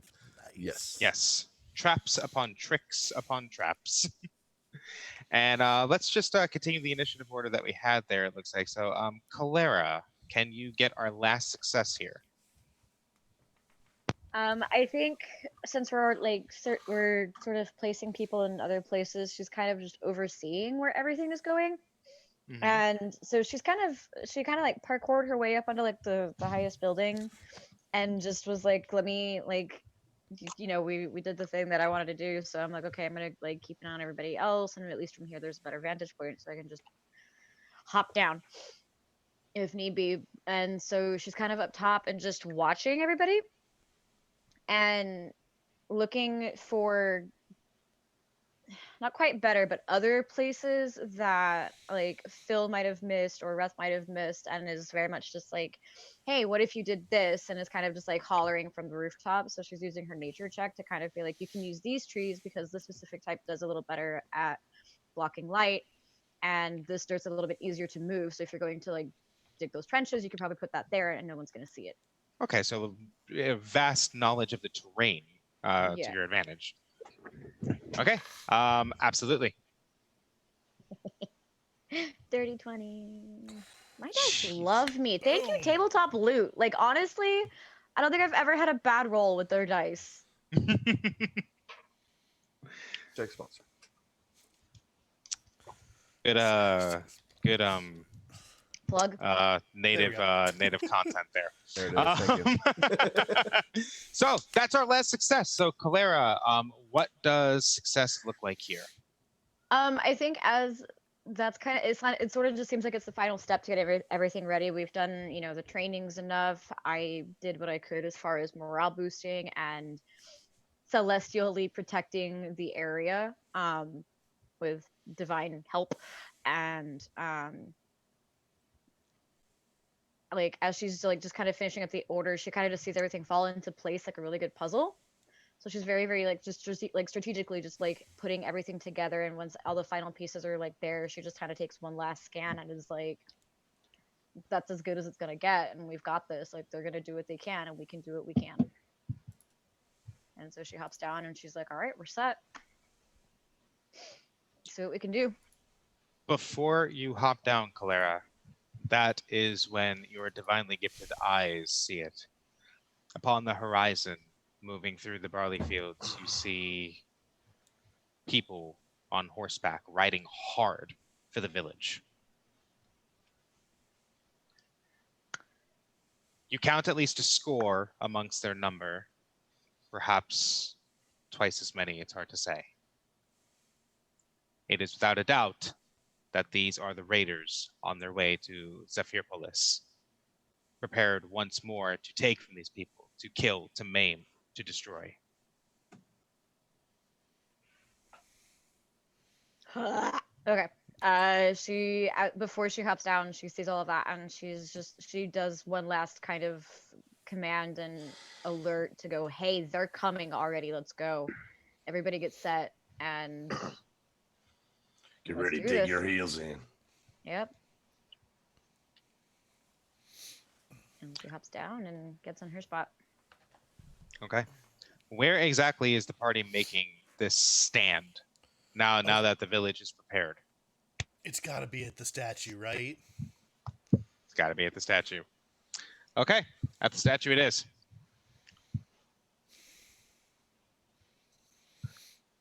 Everyone roll initiative so that we can get right into this. And I will go in order as far as I see you on the Twitch feed. So Phil, 14. Reth, 16. Solomon, 13. Harvey, 12. and Calera. 20. Woo! 20. Damn, Calera with the fucking 20s. They're good dice. Apparently. They're good dice, Brett. There it is. They're good dice, Brett. What the fuck is that? They're good dogs. Good bro. dogs, Brunt. Okay, give me one moment here. I'm just organizing this. Give 2 moments. I am generous. Thank you so much. I greatly appreciate it. The good guy's bread. That's what your caption read for that. Let's get this bread.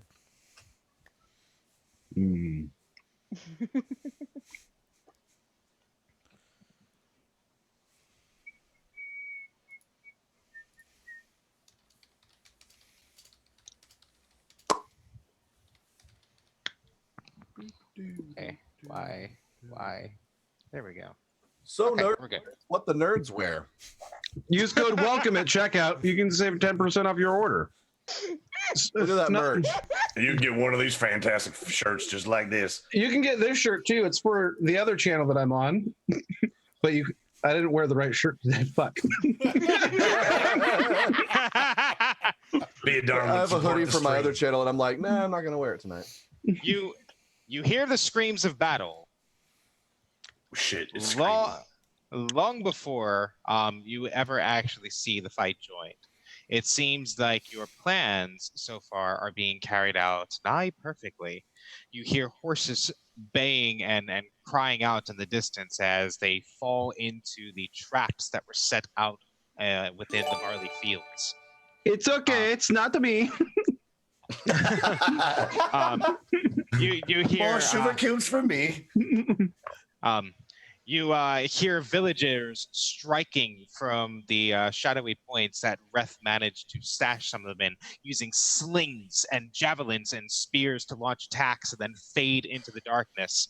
The bandits, clearly not used to such stubborn resistance, are taken by surprise. Many of them begin to panic and falter, that they're not unsure why all of a sudden these people are fighting back so fiercely. Many of them managed to hold the line at the front entrance to the statue, to the main plaza, using the spears braced that Solomon taught them, catching the horse charge on them, and dragging these people to the ground, tearing through them as quickly as they possibly can, beating them and trying to drive them off. You see others using the agility training that Harvey imparted to them, leading them on wild chases back into the fields themselves, scattering amongst the barley stalks and spreading out their numbers, only for them to be grabbed and dragged to the ground, knifed and beaten and clubbed. Tearing through the midst of this maelstrom, however, is a large red dragon-like creature, humanoid indeed, looking quite like Calera, wings from his back popping out through the breastplate resplendent that he wears. His aspis is covered in markings and blessings to Ares, god of war, and he brandishes a fearsome copus. With him are 3 bodyguards, it seems. They cut through the villagers, making their way towards the center. Calliope stands against this large half-dragon and is herself shoved to the ground and stabbed unceremoniously by a spear, as the dragon raises his blade towards the 5 of you. You. Well, shit. You did this, didn't you? Taught them to not fear us. Taught them that they had a chance. They'll die. They'll die knowing that you failed them. Ares takes no prisoners, and neither do I. You stand against Okeanos, the Weave Eater. Draw your spears. Let us end this.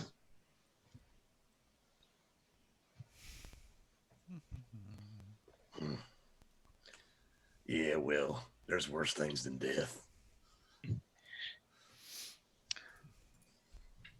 I am one of them. And he charges immediately. No, not right now. We need about another 10 minutes to set up for my back. He charges immediately, blade in hand, and he goes right for, we'll say, Calera. Singling out the other amongst you that shares scales such as his. Calera, what is your armor class? Don't tell him. Don't tell him. You legally have to. Don't give in. Whatever you roll, +1. I don't know. What'd you roll?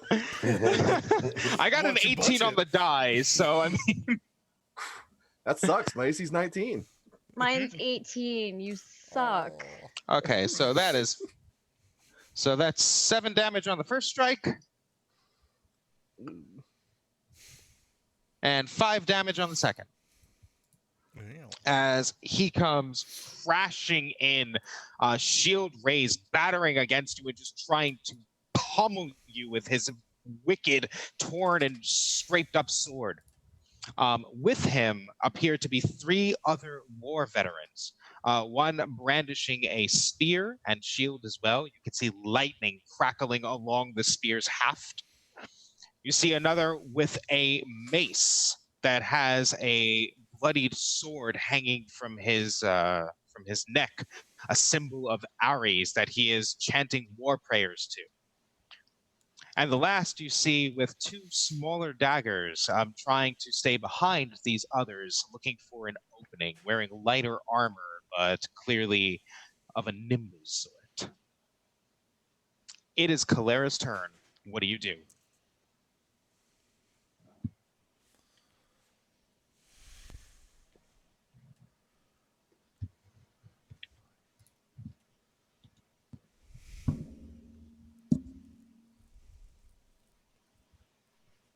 muted, babe. She's going to just take the damage because what else can she do? But then also use that like pain from it. Oh wait, shit, nothing's close enough. Hold up.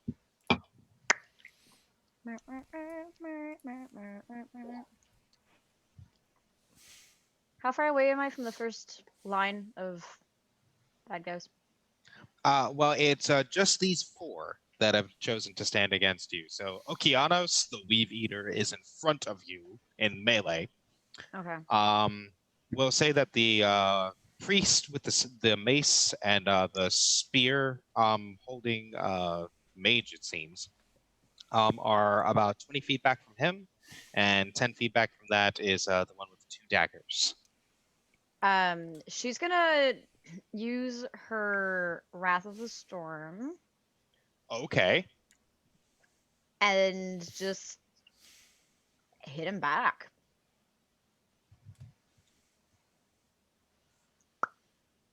What exactly does Wrath of the Storm do? So it just says you can thunderously rebuke attackers when a creature within 5 feet of you that you can see hits you with an attack. You can use your reaction to cause the creature to make a dexterity saving throw. Oh. So this is just a reaction. Mm-hmm. The creature takes 2d8 lightning or thunder damage, my choice, on a failed saving throw, and half as much damage on a successful one. I can use this a number of times equal to my wisdom modifier. What is the save DC? That was one of my favorite things on Fabrics. Mm-hmm. Then my channel divinity allowed me to max damage it. Yeah. I believe it is 12, no? Should be the same. 10. Is it He 10? takes the full. Yeah, he takes the full. So, how much damage do you do? 2d8, you said, right? Yeah. Roll them.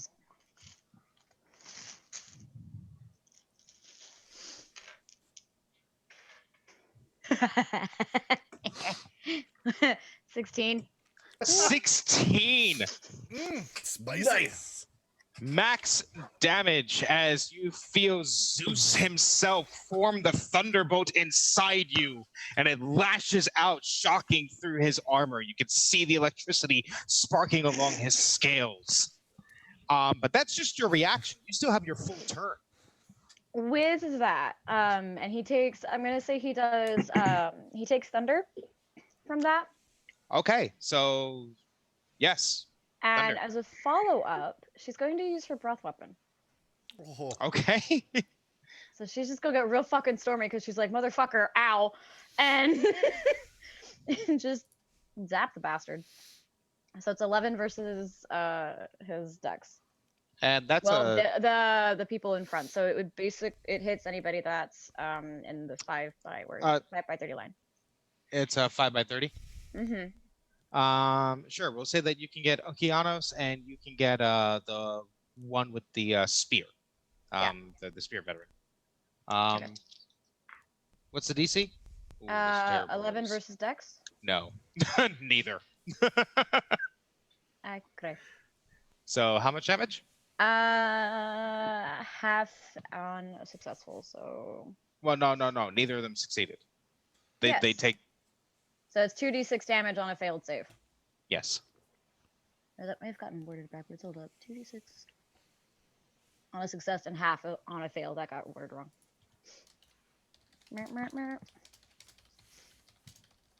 Math. So 5. 5 each. Mm-hmm. They definitely do not like that, as their heavy metal armor conducts that electricity through them, leaving them jolting and twitching as the sparks overwhelm their bodies. In return, the one with the spear decides to step forward, moves in against Solomon. Yes. Singles Solomon out with the spear, charges in. We'll see how he does. Yeah, we will see how he does, huh? Are you wearing armor? Yes, Solomon? I do. I have a breastplate on. You have a breastplate on. Yes, I So, Uh-oh. before he gets in too close, he actually takes the spear, shifts it into the hand of his Aspis, and you see lightning sparkling along his hands as he Oh, reaches out shit. and touches to the breastplate, Oh. delivering a jolt. Let's see, armor class 15. just hits, but you only take 2 lightning damage All right. I can as they take those deliver a shocking grasp, but you now cannot take reactions until the start of your next turn. Mm. It's Rhett's turn. I'm going to ooh. Don't know what that can do. Let me look. Oh, that is a full action. Shit. Fuck it. Would you say they're in a 20-foot radius of each other? I would say that they are. I would say they test all are. Fairy fire. Fairy fire it is. Deck saves all around. Deck saves all around. Hands down, one of the best spells. It's so It really is.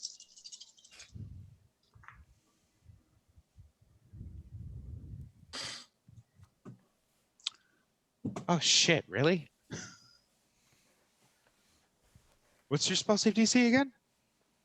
roll. What? It's 12. It's not high. Apparently my dice have just decided like we need to fucking end this because none of them got above 12. They're all lit up. It's lit. Nice. You are welcome. Advantage to hit absolutely everyone now. Perfect. I will take out my bow and arrow and just be ready. Can someone stealth when they're under fairy fire? Than. They can't. I think they take a massive penalty to stealth. Okay. I think they, yeah. If I remember correctly, I think they have disadvantage. Yeah. Pretty sure. Let me see. They can't benefit from being invisible, and That's they're all it is. outlined. Yeah. I would say they take a penalty. I mean, fuck it. That's what I would say. I mean, they're outlined in. Gonna hide them behind the fire, barrel, like- but the barrel's glowing. They got Joel's senses from Last of Us. See through walls and shit, right? In return, the priest clutches onto the broken blade at his neck and calls out, "Ares, guide our swords. Let the wolf take and the sheep cower." All of you see light descend upon Okeanos, the veteran with the spear, and the veteran with the rogue. It's a cat. That cat. Oh my gods. I fucking love cats so much. Oh my god. You missed the scaling of the chair. No, I saw it. No, it was so Don good. missed it. He was like, I "It's did. gross." So, the priest casts Bless, guiding their allies to do better work against all of you. Phil, Don't like that. But you are a bit of a problem. Can't you hear your death coming? Pointing at the wizard. And cast they are dissonant- a priest. the one with the shocky spear. Oh yes, I'm sorry. Yes, they are a warrior mage. Oh, perfect then. Yeah, extra perfect. Cast dissonant whispers. What's the save DC? It is a 15 wisdom save. Just a particular fella just tried to zap me, correct? Yeah. All right. My dice really. It's a fucking 14. Okay. So, yeah, that hurts. Yeah, it's What's it do? 46 damage. 4d6, right?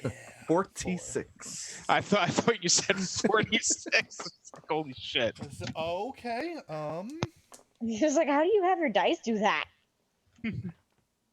So that is 12, 17, 21 damage. 21 hurts. And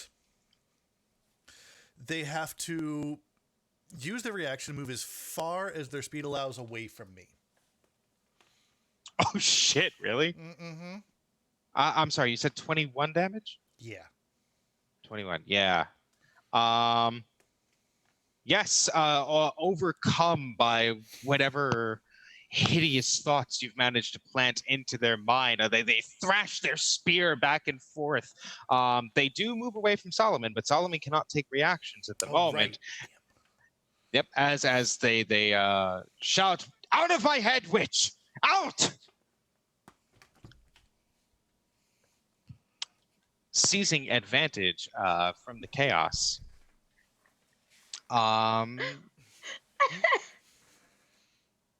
The cat tried to take over. That's okay. Seizing advantage from the chaos. The one with daggers sprints forward to leap upon Reth. Reth, what is your armor class? 15. 15.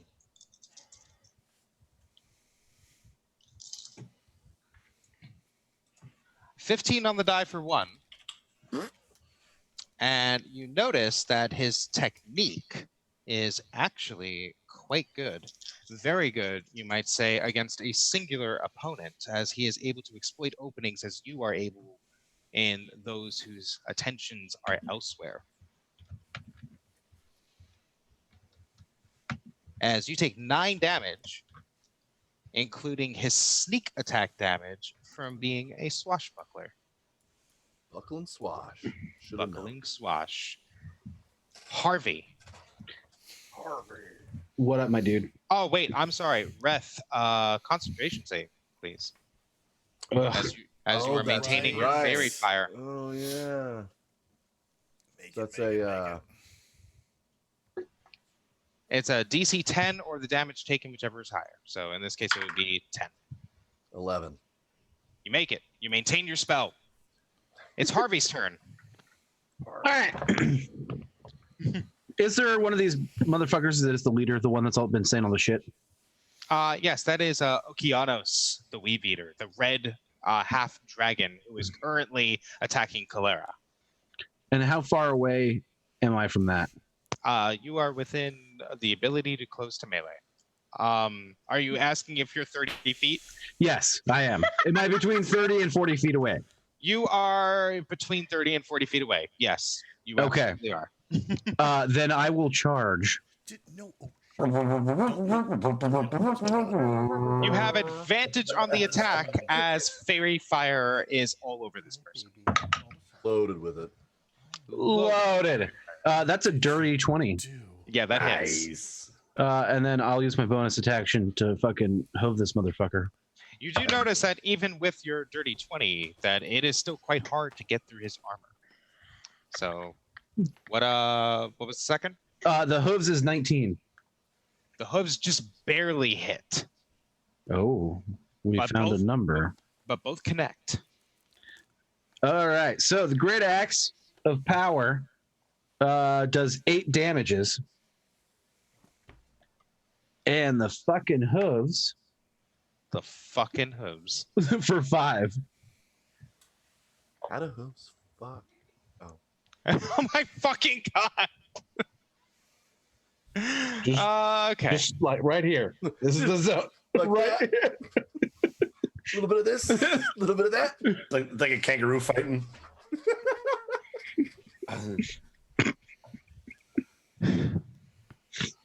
He definitely doesn't like that.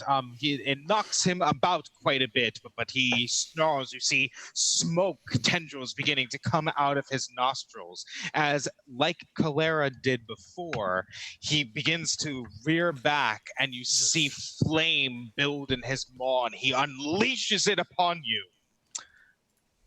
Harvey, go ahead and make me a dexterity saving throw.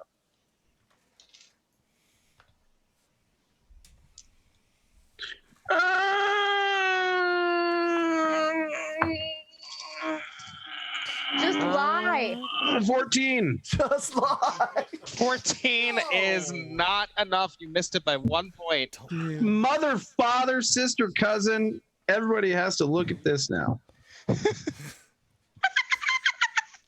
18 fire damage as this inferno just rages around you, singeing armor and fur and flesh. No. Sorry. Oh my god.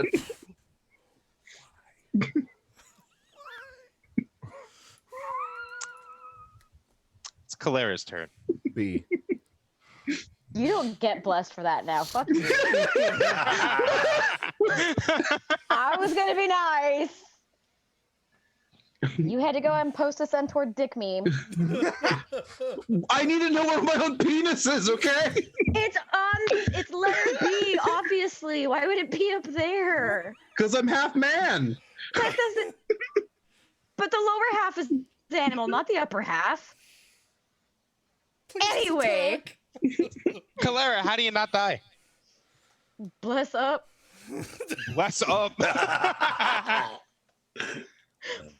I can't really do anything to save myself at the moment, so I'm just gonna save everybody else. Okay, you can only affect up to 3 creatures unless I you use got a 'em. higher spell slot. No, I got him. Okay, It's so gonna be everybody but Phil. so Reth, Solomon, Philharmonious, you're now under the effects of a bless spell. Add 1d4 to all of your attack rolls as well as your saving throws. Yeah. Hell yeah. Hell yeah. All right. Philharmonious, Dissonant Whispers. When do they get a save? At the beginning of the turn or the end?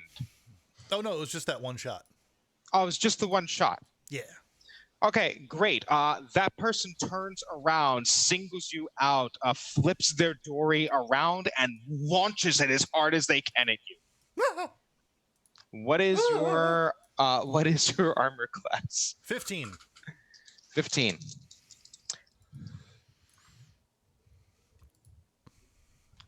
I'm always fucking one off. 14. The spear comes unnerringly close. You feel just the very tip of it scratch against your cheek, but it leaves no lasting injury. As it passes, you see it like a lightning bolt zap back into his hand. And he charges back into the fray, getting into melee with Solomon, but he has used his action. He has no more attacks. Reth, you are beset by the one with daggers, who is trying to stand off against you and bring you down. Yeah, he's an asshole. He is an asshole. What do you do about him? I'm Or gonna someone use- else? I'm gonna. Ooh, you know what? Let's see. No, that's not gonna help me. Let's just Malipia and fuck him. So I so I add a 1d4 to attack rolls. Yes, you do. Had is a natural 20. Oh shit! So- Who were you attacking? The one that's on me. The one that's on you. Okay, The that's daggers. funny. So natural 20 plus The one across the field. plus 5. So really it's a 28, but you know, whatevs. So are we doubling dice or are we rolling?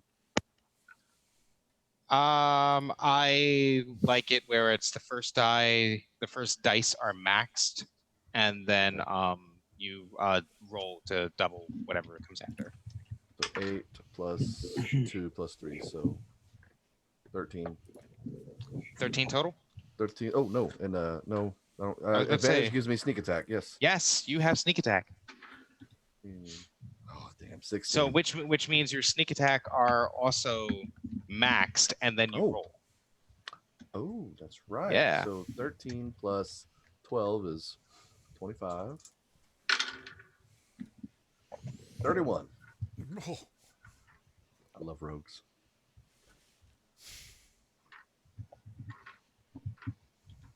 Do I just like pierce his jugular and he just goes down right there? No, he's actually not dead yet, and something got pointed out to me, so I'm gonna fix some stuff here right now. 31 is more than enough to like just decidedly fuck him up. He's not dead, Unfortunate. but he is still up. All right, so let's disengage and back the fuck up. That sounds like a good idea. I accidentally skipped Solomon. I am very sorry about that. So That's guess all what? right. Don't you worry about a thing. It is at that moment that the peacock stands atop of the statue of the Fey Prince in the courtyard and lets out a terrifying honk, a scream so deafening and loud that all hear it throughout the battlefield. The gods are here and they stand with you, Solomon Brand. You get 2 turns to make up for that. All Use right, them as all you right. All right. Well, I'm gonna do this. Now, am I now because Phil cast the spell on him and he ran away. No one's in melee range with me at this point. Actually, the guy with the spear came back into melee with you. Okay. He just he couldn't attack. He already used his attack to try and stab So Phil. he would have a reaction if I were to move, but that's all right. Yes, he would. Okay, then I'm gonna do this. I'm gonna stick him with my spear after I cast Green Flame Blade on it. Oh shit. Is there anybody near him? Yes, we'll actually say that the fight with the dagger wielding one that's next to Ref is actually right nearby. All right, You're all kind of like holding the line against each other. That sounds beautiful. And this particular fellow right here, he's still got that purpley light on him. Yep. Right? So you have advantage to hit. Okay, that's gonna. Oh shit, that sucks. But hold on, let me roll this little blessed baby right here. Oh, that sucks too. All right. Don't forget you get a plus a D4, right? Oh. Yeah, that's what I'm doing right now. That's gonna be a 13 to hit on the first one. 13 does not hit. That's all right. Because then what I'm gonna do is I'm gonna use action surge on my first turn. I knew it. And I'm gonna try to hit this fool again with the same green blade because it didn't hit the first time. Do it. Okay, that's gonna be 14 plus 6. That's a dirty 20. That hits. Yay. All right. So the first one's going to be, oh, that sucks. 3 damage to him with the spear. However, the green flame blade will splash to the next one for 4 damage. 4 damage. Yeah. Okay. They are both looking quite rough. Bloodied and beaten, their armor dented and chipped and rended in places. So then on my actual second turn, yes, that's all right. I'm gonna just attack again with the spear. Natural 20. Natural 20. Shit. Natural 20. All right, I'll take that. So it maxes out the damage on the spear, and then you just roll the spear damage again. Okay, I'll take that. That's 10 plus. Where's my 8? Where'd it go? I just had it. There it is. All right, that's gonna be 10 plus 17 damage. How do you take this person out? Oh, I stick him once. I miss him the first time because I was just testing him the first time. And the second time I sticked him just a little bit because I wanted to see the little splash jump off. I was more worried about that because I hadn't seen that yet. And I was kind of wondering what it was going to look like. But then the third one, I turn around and I just come right up underneath his chin. And then I grab him by the head and I stick that butt of the spear on the ground, pull his head down. Holy shit. I see. Oh, I'm sorry. Sometimes I get a little carried away. I apologize. That was great. It is bloody. It is violent. It is effective. Yeah. Don't you ever zap me again, you son of a bitch. He never will again. I don't think it will. I reckon he's done zapping. Oh, I reckon for sure. So, now that that's been done, let's see. Yeah, that'll work. So the priest, upon seeing this, is mortified that one of their own has come to such a horrendous end. Does not single out Solomon, however. Instead, I wouldn't either. Instead, we'll single out Phil. Phil throws around magic and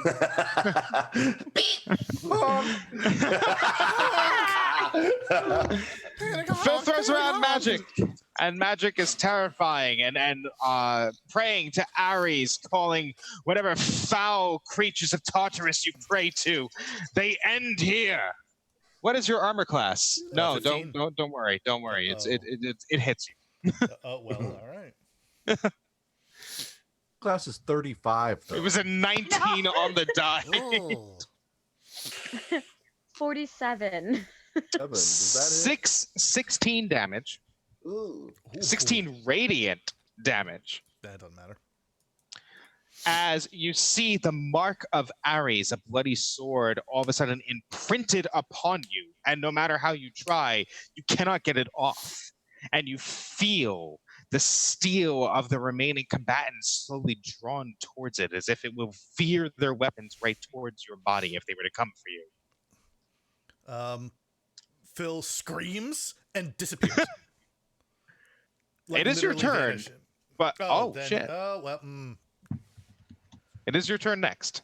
The priest uses the rest of their movement to get into melee with Solomon. And then it is Phil's turn. Oh, if it's my turn, no, I'm not gonna do that then. Actually, yes, they're going to scream and vanish using their feet fade away. So after I take damage, I can use a reaction to magically become invisible until the end of my next turn. Until you attack, deal damage, or force someone to make a saving throw. So, while invisible, like, hauls ass out of sight line. Okay. And then is going to cast Mirror Image on themselves. Mirror Image. Okay. And so you do. Multiple copies. Actually, are you still invisible when this happens?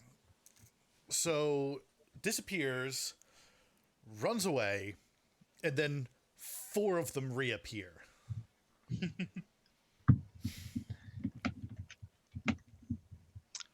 The 4 of them are ignored by the one with daggers, who still is engaged at this point with Reth.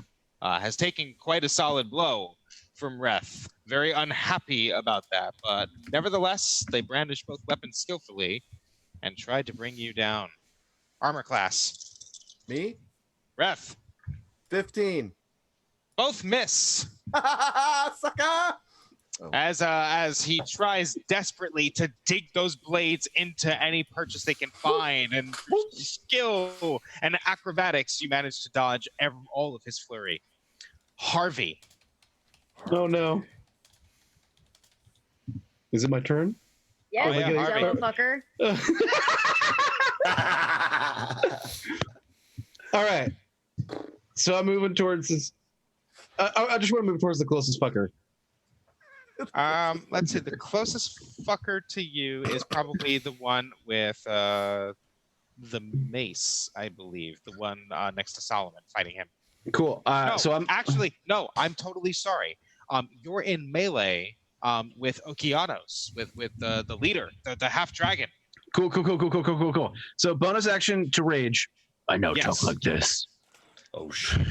He means business this way. Oh fuck. Ugly. Yeah, exactly. And I'm going to attack with my great axe. Whenever he does that, I almost shit my britches every time. You finally Yeah, said got britches. You finally got it in. I did. I worked it in. Worked it in. 19. Yes, just hits. 10 damage. 10 damage. 10 damage. Not looking great. You actually ran through one of his wings, leaving it tattered and flapping in the wind. Going nowhere. Your wings are now clipped. And soon you will see the eclipse. Will it be total There's around an the eclipse hearth of it? area? The total eclipse of my heart. The fuck? Do you do anything Bright Eyes else? is going to turn around. I'm out of action, so that's it. I'm just Got going to talk in actions. cool voice. Where Talking the in other a cool trucks voice. going? Talking in a cool voice is always cool, but in return, Okeanos does not back down. He does not surrender. He instead turns his blade once upon Harvey and once upon Calera. Harvey, what's your armor class? High enough. 16. 16 hits for 5 damage. Fucking help me, cleric.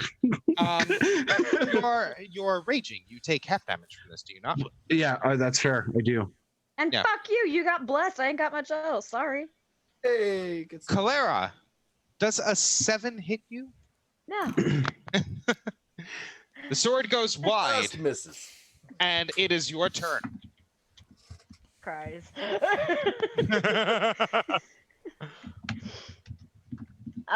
So cool. Sorry.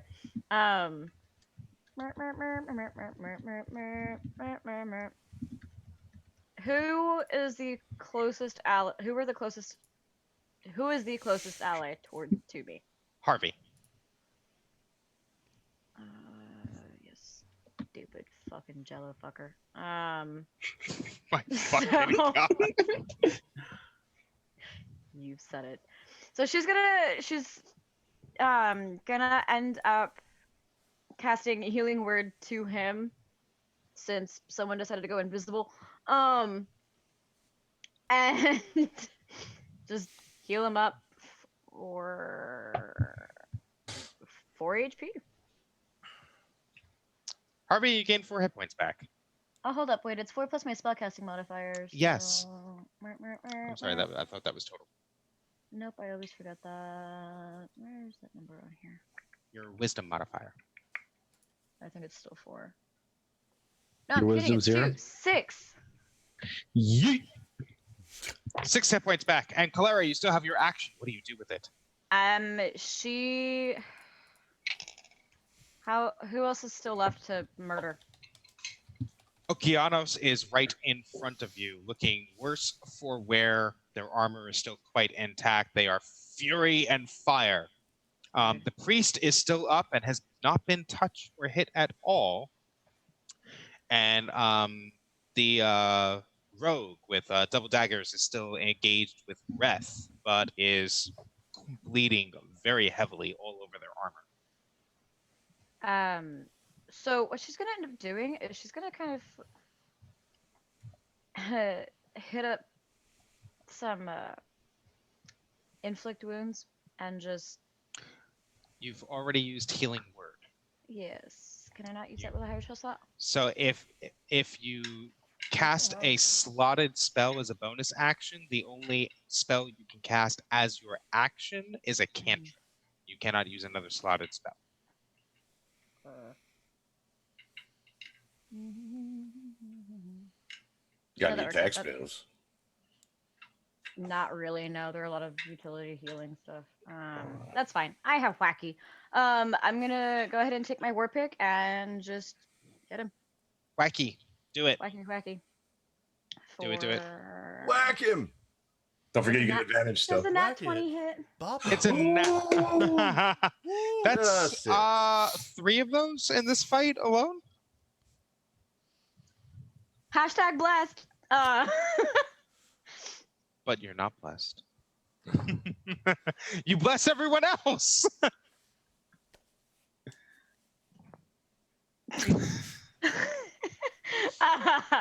No, so she does that, and max damage would be 8. 8, and then you roll again. 8 again, 16. Holy shit! Yeah. Wonderful. It On was literally an 8. I was just like, oh. on his absolute last legs. How many does he have? 2. Last ones he's got, it's true. Damn. Fuck. That brings us to Reth. The one with the dagger is in front of you, bleeding profusely. Their movement slowed, barely able to keep up with you at this point. And Okeanos, the Weave Eater, is also completely out of it, just fighting on instinct and nothing else. Yeah. Sorry. Dagger Boy can eat a dick. Dagger Boy. Oh, Dagger Boy. Well, let's see. Fucking do it. 13. Don't you have? 13? Aren't you blessed? 13. Yes, I rolled it. Okay. And advantage. Oh, And come- advantage. And advantage. Oh, Sandleton. 7 on the die, a 1 on my bless, and a +5 modifier. Not enough. No. Do you have The blood- anything else? No, the blood was all pooling underneath me, and I slipped. What weapon are you attacking with? What? I was attacking with a rapier. Not enough in Not this my case. 2 daggers that I carry around. Is there any other action you would like to do? Bonus action for anything? Disengage. You disengage. Do you move? A little bit. Where do you move? Closer to the healer. Okay. You are now in melee with Okeanos as you join Calera and Harvey and trying to surround and bring down this bandit leader. Solomon. All right, there's You have- somebody. Yeah. Go ahead. No, go ahead. You slew the soldier in front of you. You see that the one with daggers has just been abandoned by Reth. The priest is in melee right in front of you, replacing his slain comrade, and Okeanos is to the side, just out of reach. What do you do? All right. Well, I know there's one in front of me and another one over there, but I see that their leader is taking lots of damage. So I'm going to turn after I stab that one fool in the chin and then slam his head down. I'm going to pull out, spin behind me, and whip my spear behind me at Okeanos with advantage. It's going to be 13, 14 plus. Hold on just a second.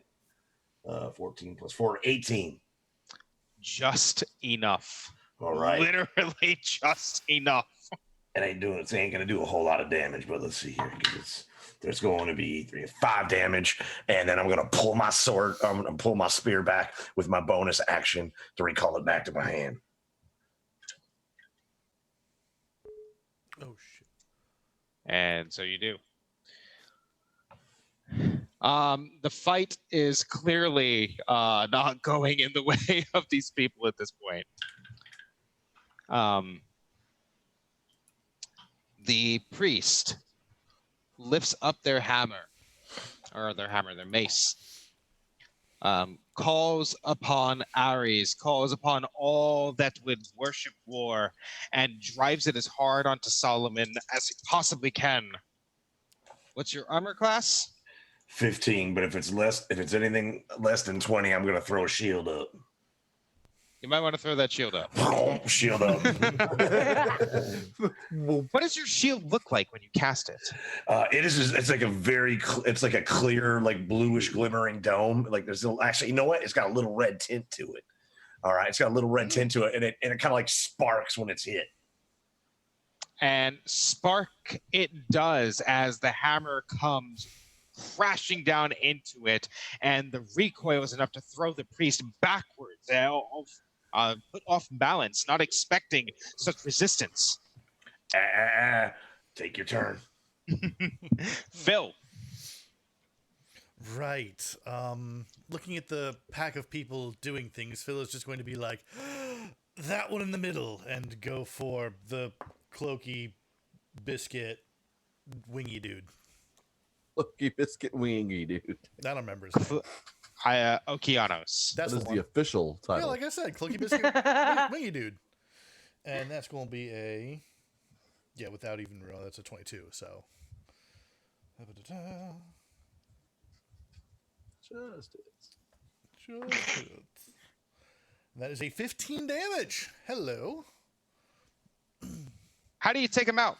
Nah. Nice. So You're out from the ground comes a tentacle that just reaches up and like taps Okeanos on the shoulder. Excuse me. I'm guessing he's going to like turn to look. and right down the Yes. Oh gods. I've seen this one before. Food. It's usually up the throat, but throat. No. And yup. And so that'll be the end of that. And that is the end of the fight entirely at seeing Okeanos destroyed in such a dark and vile manner. The two remaining fighters do everything they can to escape from the party. And with them, they sound a retreat. They yell to all the other bandits that may still yet survive out here that the Wave Eater has fallen. There is only escape left. And with their lives and nothing else, run, you yellow-bellied cowards. they retreat through the fields, over the hills, and into the mountains whence they came. The grandmother's house we go.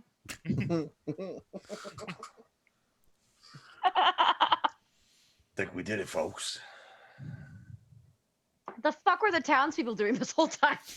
They were holding off the other 30-something people. So Yeah, you it's like only 29 fought other 4. people. Oh, 4? 28 other people.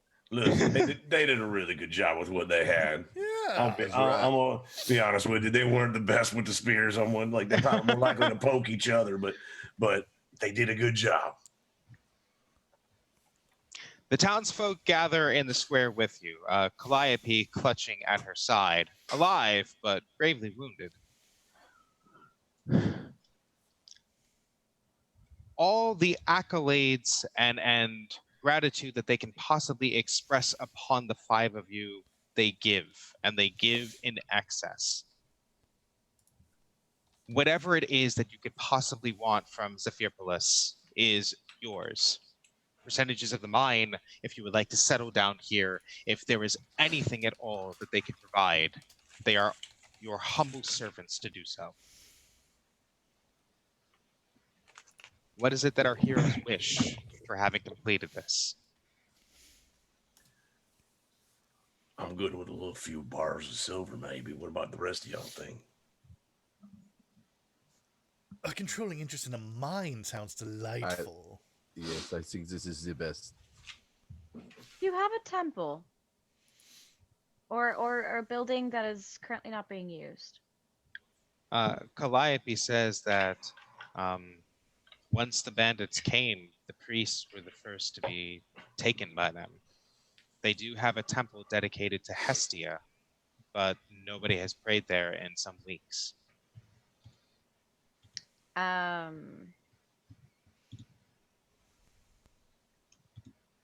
I would like to work here to help Interesting. guide and protect the town should they return. Fair enough. And Harvey, what is it you desire? Carrots.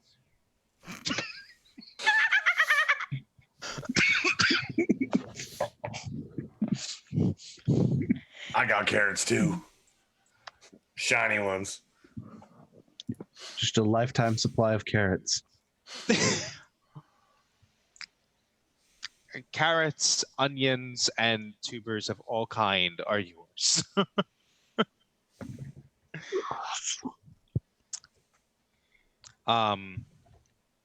Phil Harmonious and Reth have contracts drafted up for them in order to split stakes within the silver mine of Zephyrpolis. Solomon Brand is given his bars of silver. Along with that, the quarry eventually is drained of water. Marble comes from it once more. A statue of U5 within the coming months is erected within the center of town, standing next to the Fey Prince that once watched over this small mountain city. Damn handsome statue. Once destitute, broke, and with no hope for a future beyond just surviving the hunger, our 5 heroes now see only magnificent victory and whatever it is that the gods bless them with in the coming days.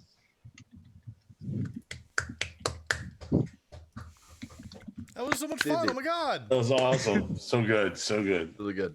So chaotic. So, Even for us, like that was insane. That was our one shot tonight. Thank you, everyone that came. We had a ton of people come and raid and give us follows, and I was just so focused on trying to control GMing. I have, expressed my deepest sympathies that I did not catch everyone's name, but you were seen, and it was a blast having you here. I hope you enjoyed it as much as I did running this. So we're just going to go around and do some brief outroductions. I don't think that's a word. I'm making it a word. So my name is Don. I also go by Jago. You can find me on the Welcome to the Party Discord.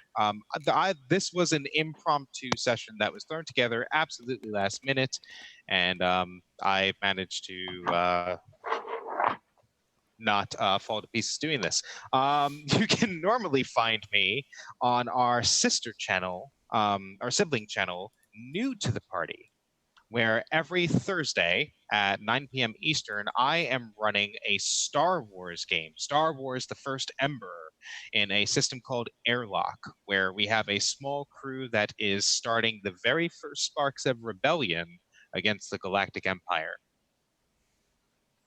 Let us turn us over to our players and introduce yourselves again, yourselves, not just your character, where we can find you elsewhere, and whatever else you'd like to say or plug or what have you. Let us go in reverse order. We're going to start with Megan. Mute a bit. You are muted. Every fucking time. Hello.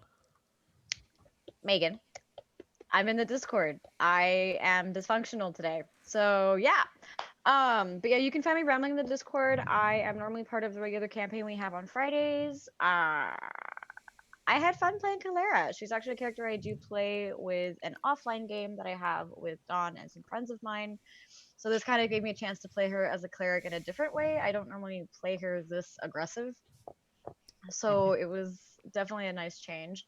But I had a lot of fun, even with the crazy, what is the Fustercluck of the Fustercluck Brigade. Fustercluck Brigade that we are. So yeah, I had a lot of fun. Very glad. Let's go to Smurf. Hey, everybody. I've got 4 things to say. One, I'm terribly sorry about my character tonight. It was a last minute thing. It was great. I built him after we had started playing. So there's that. Second, I did not have sexual relations with that Jello. Third,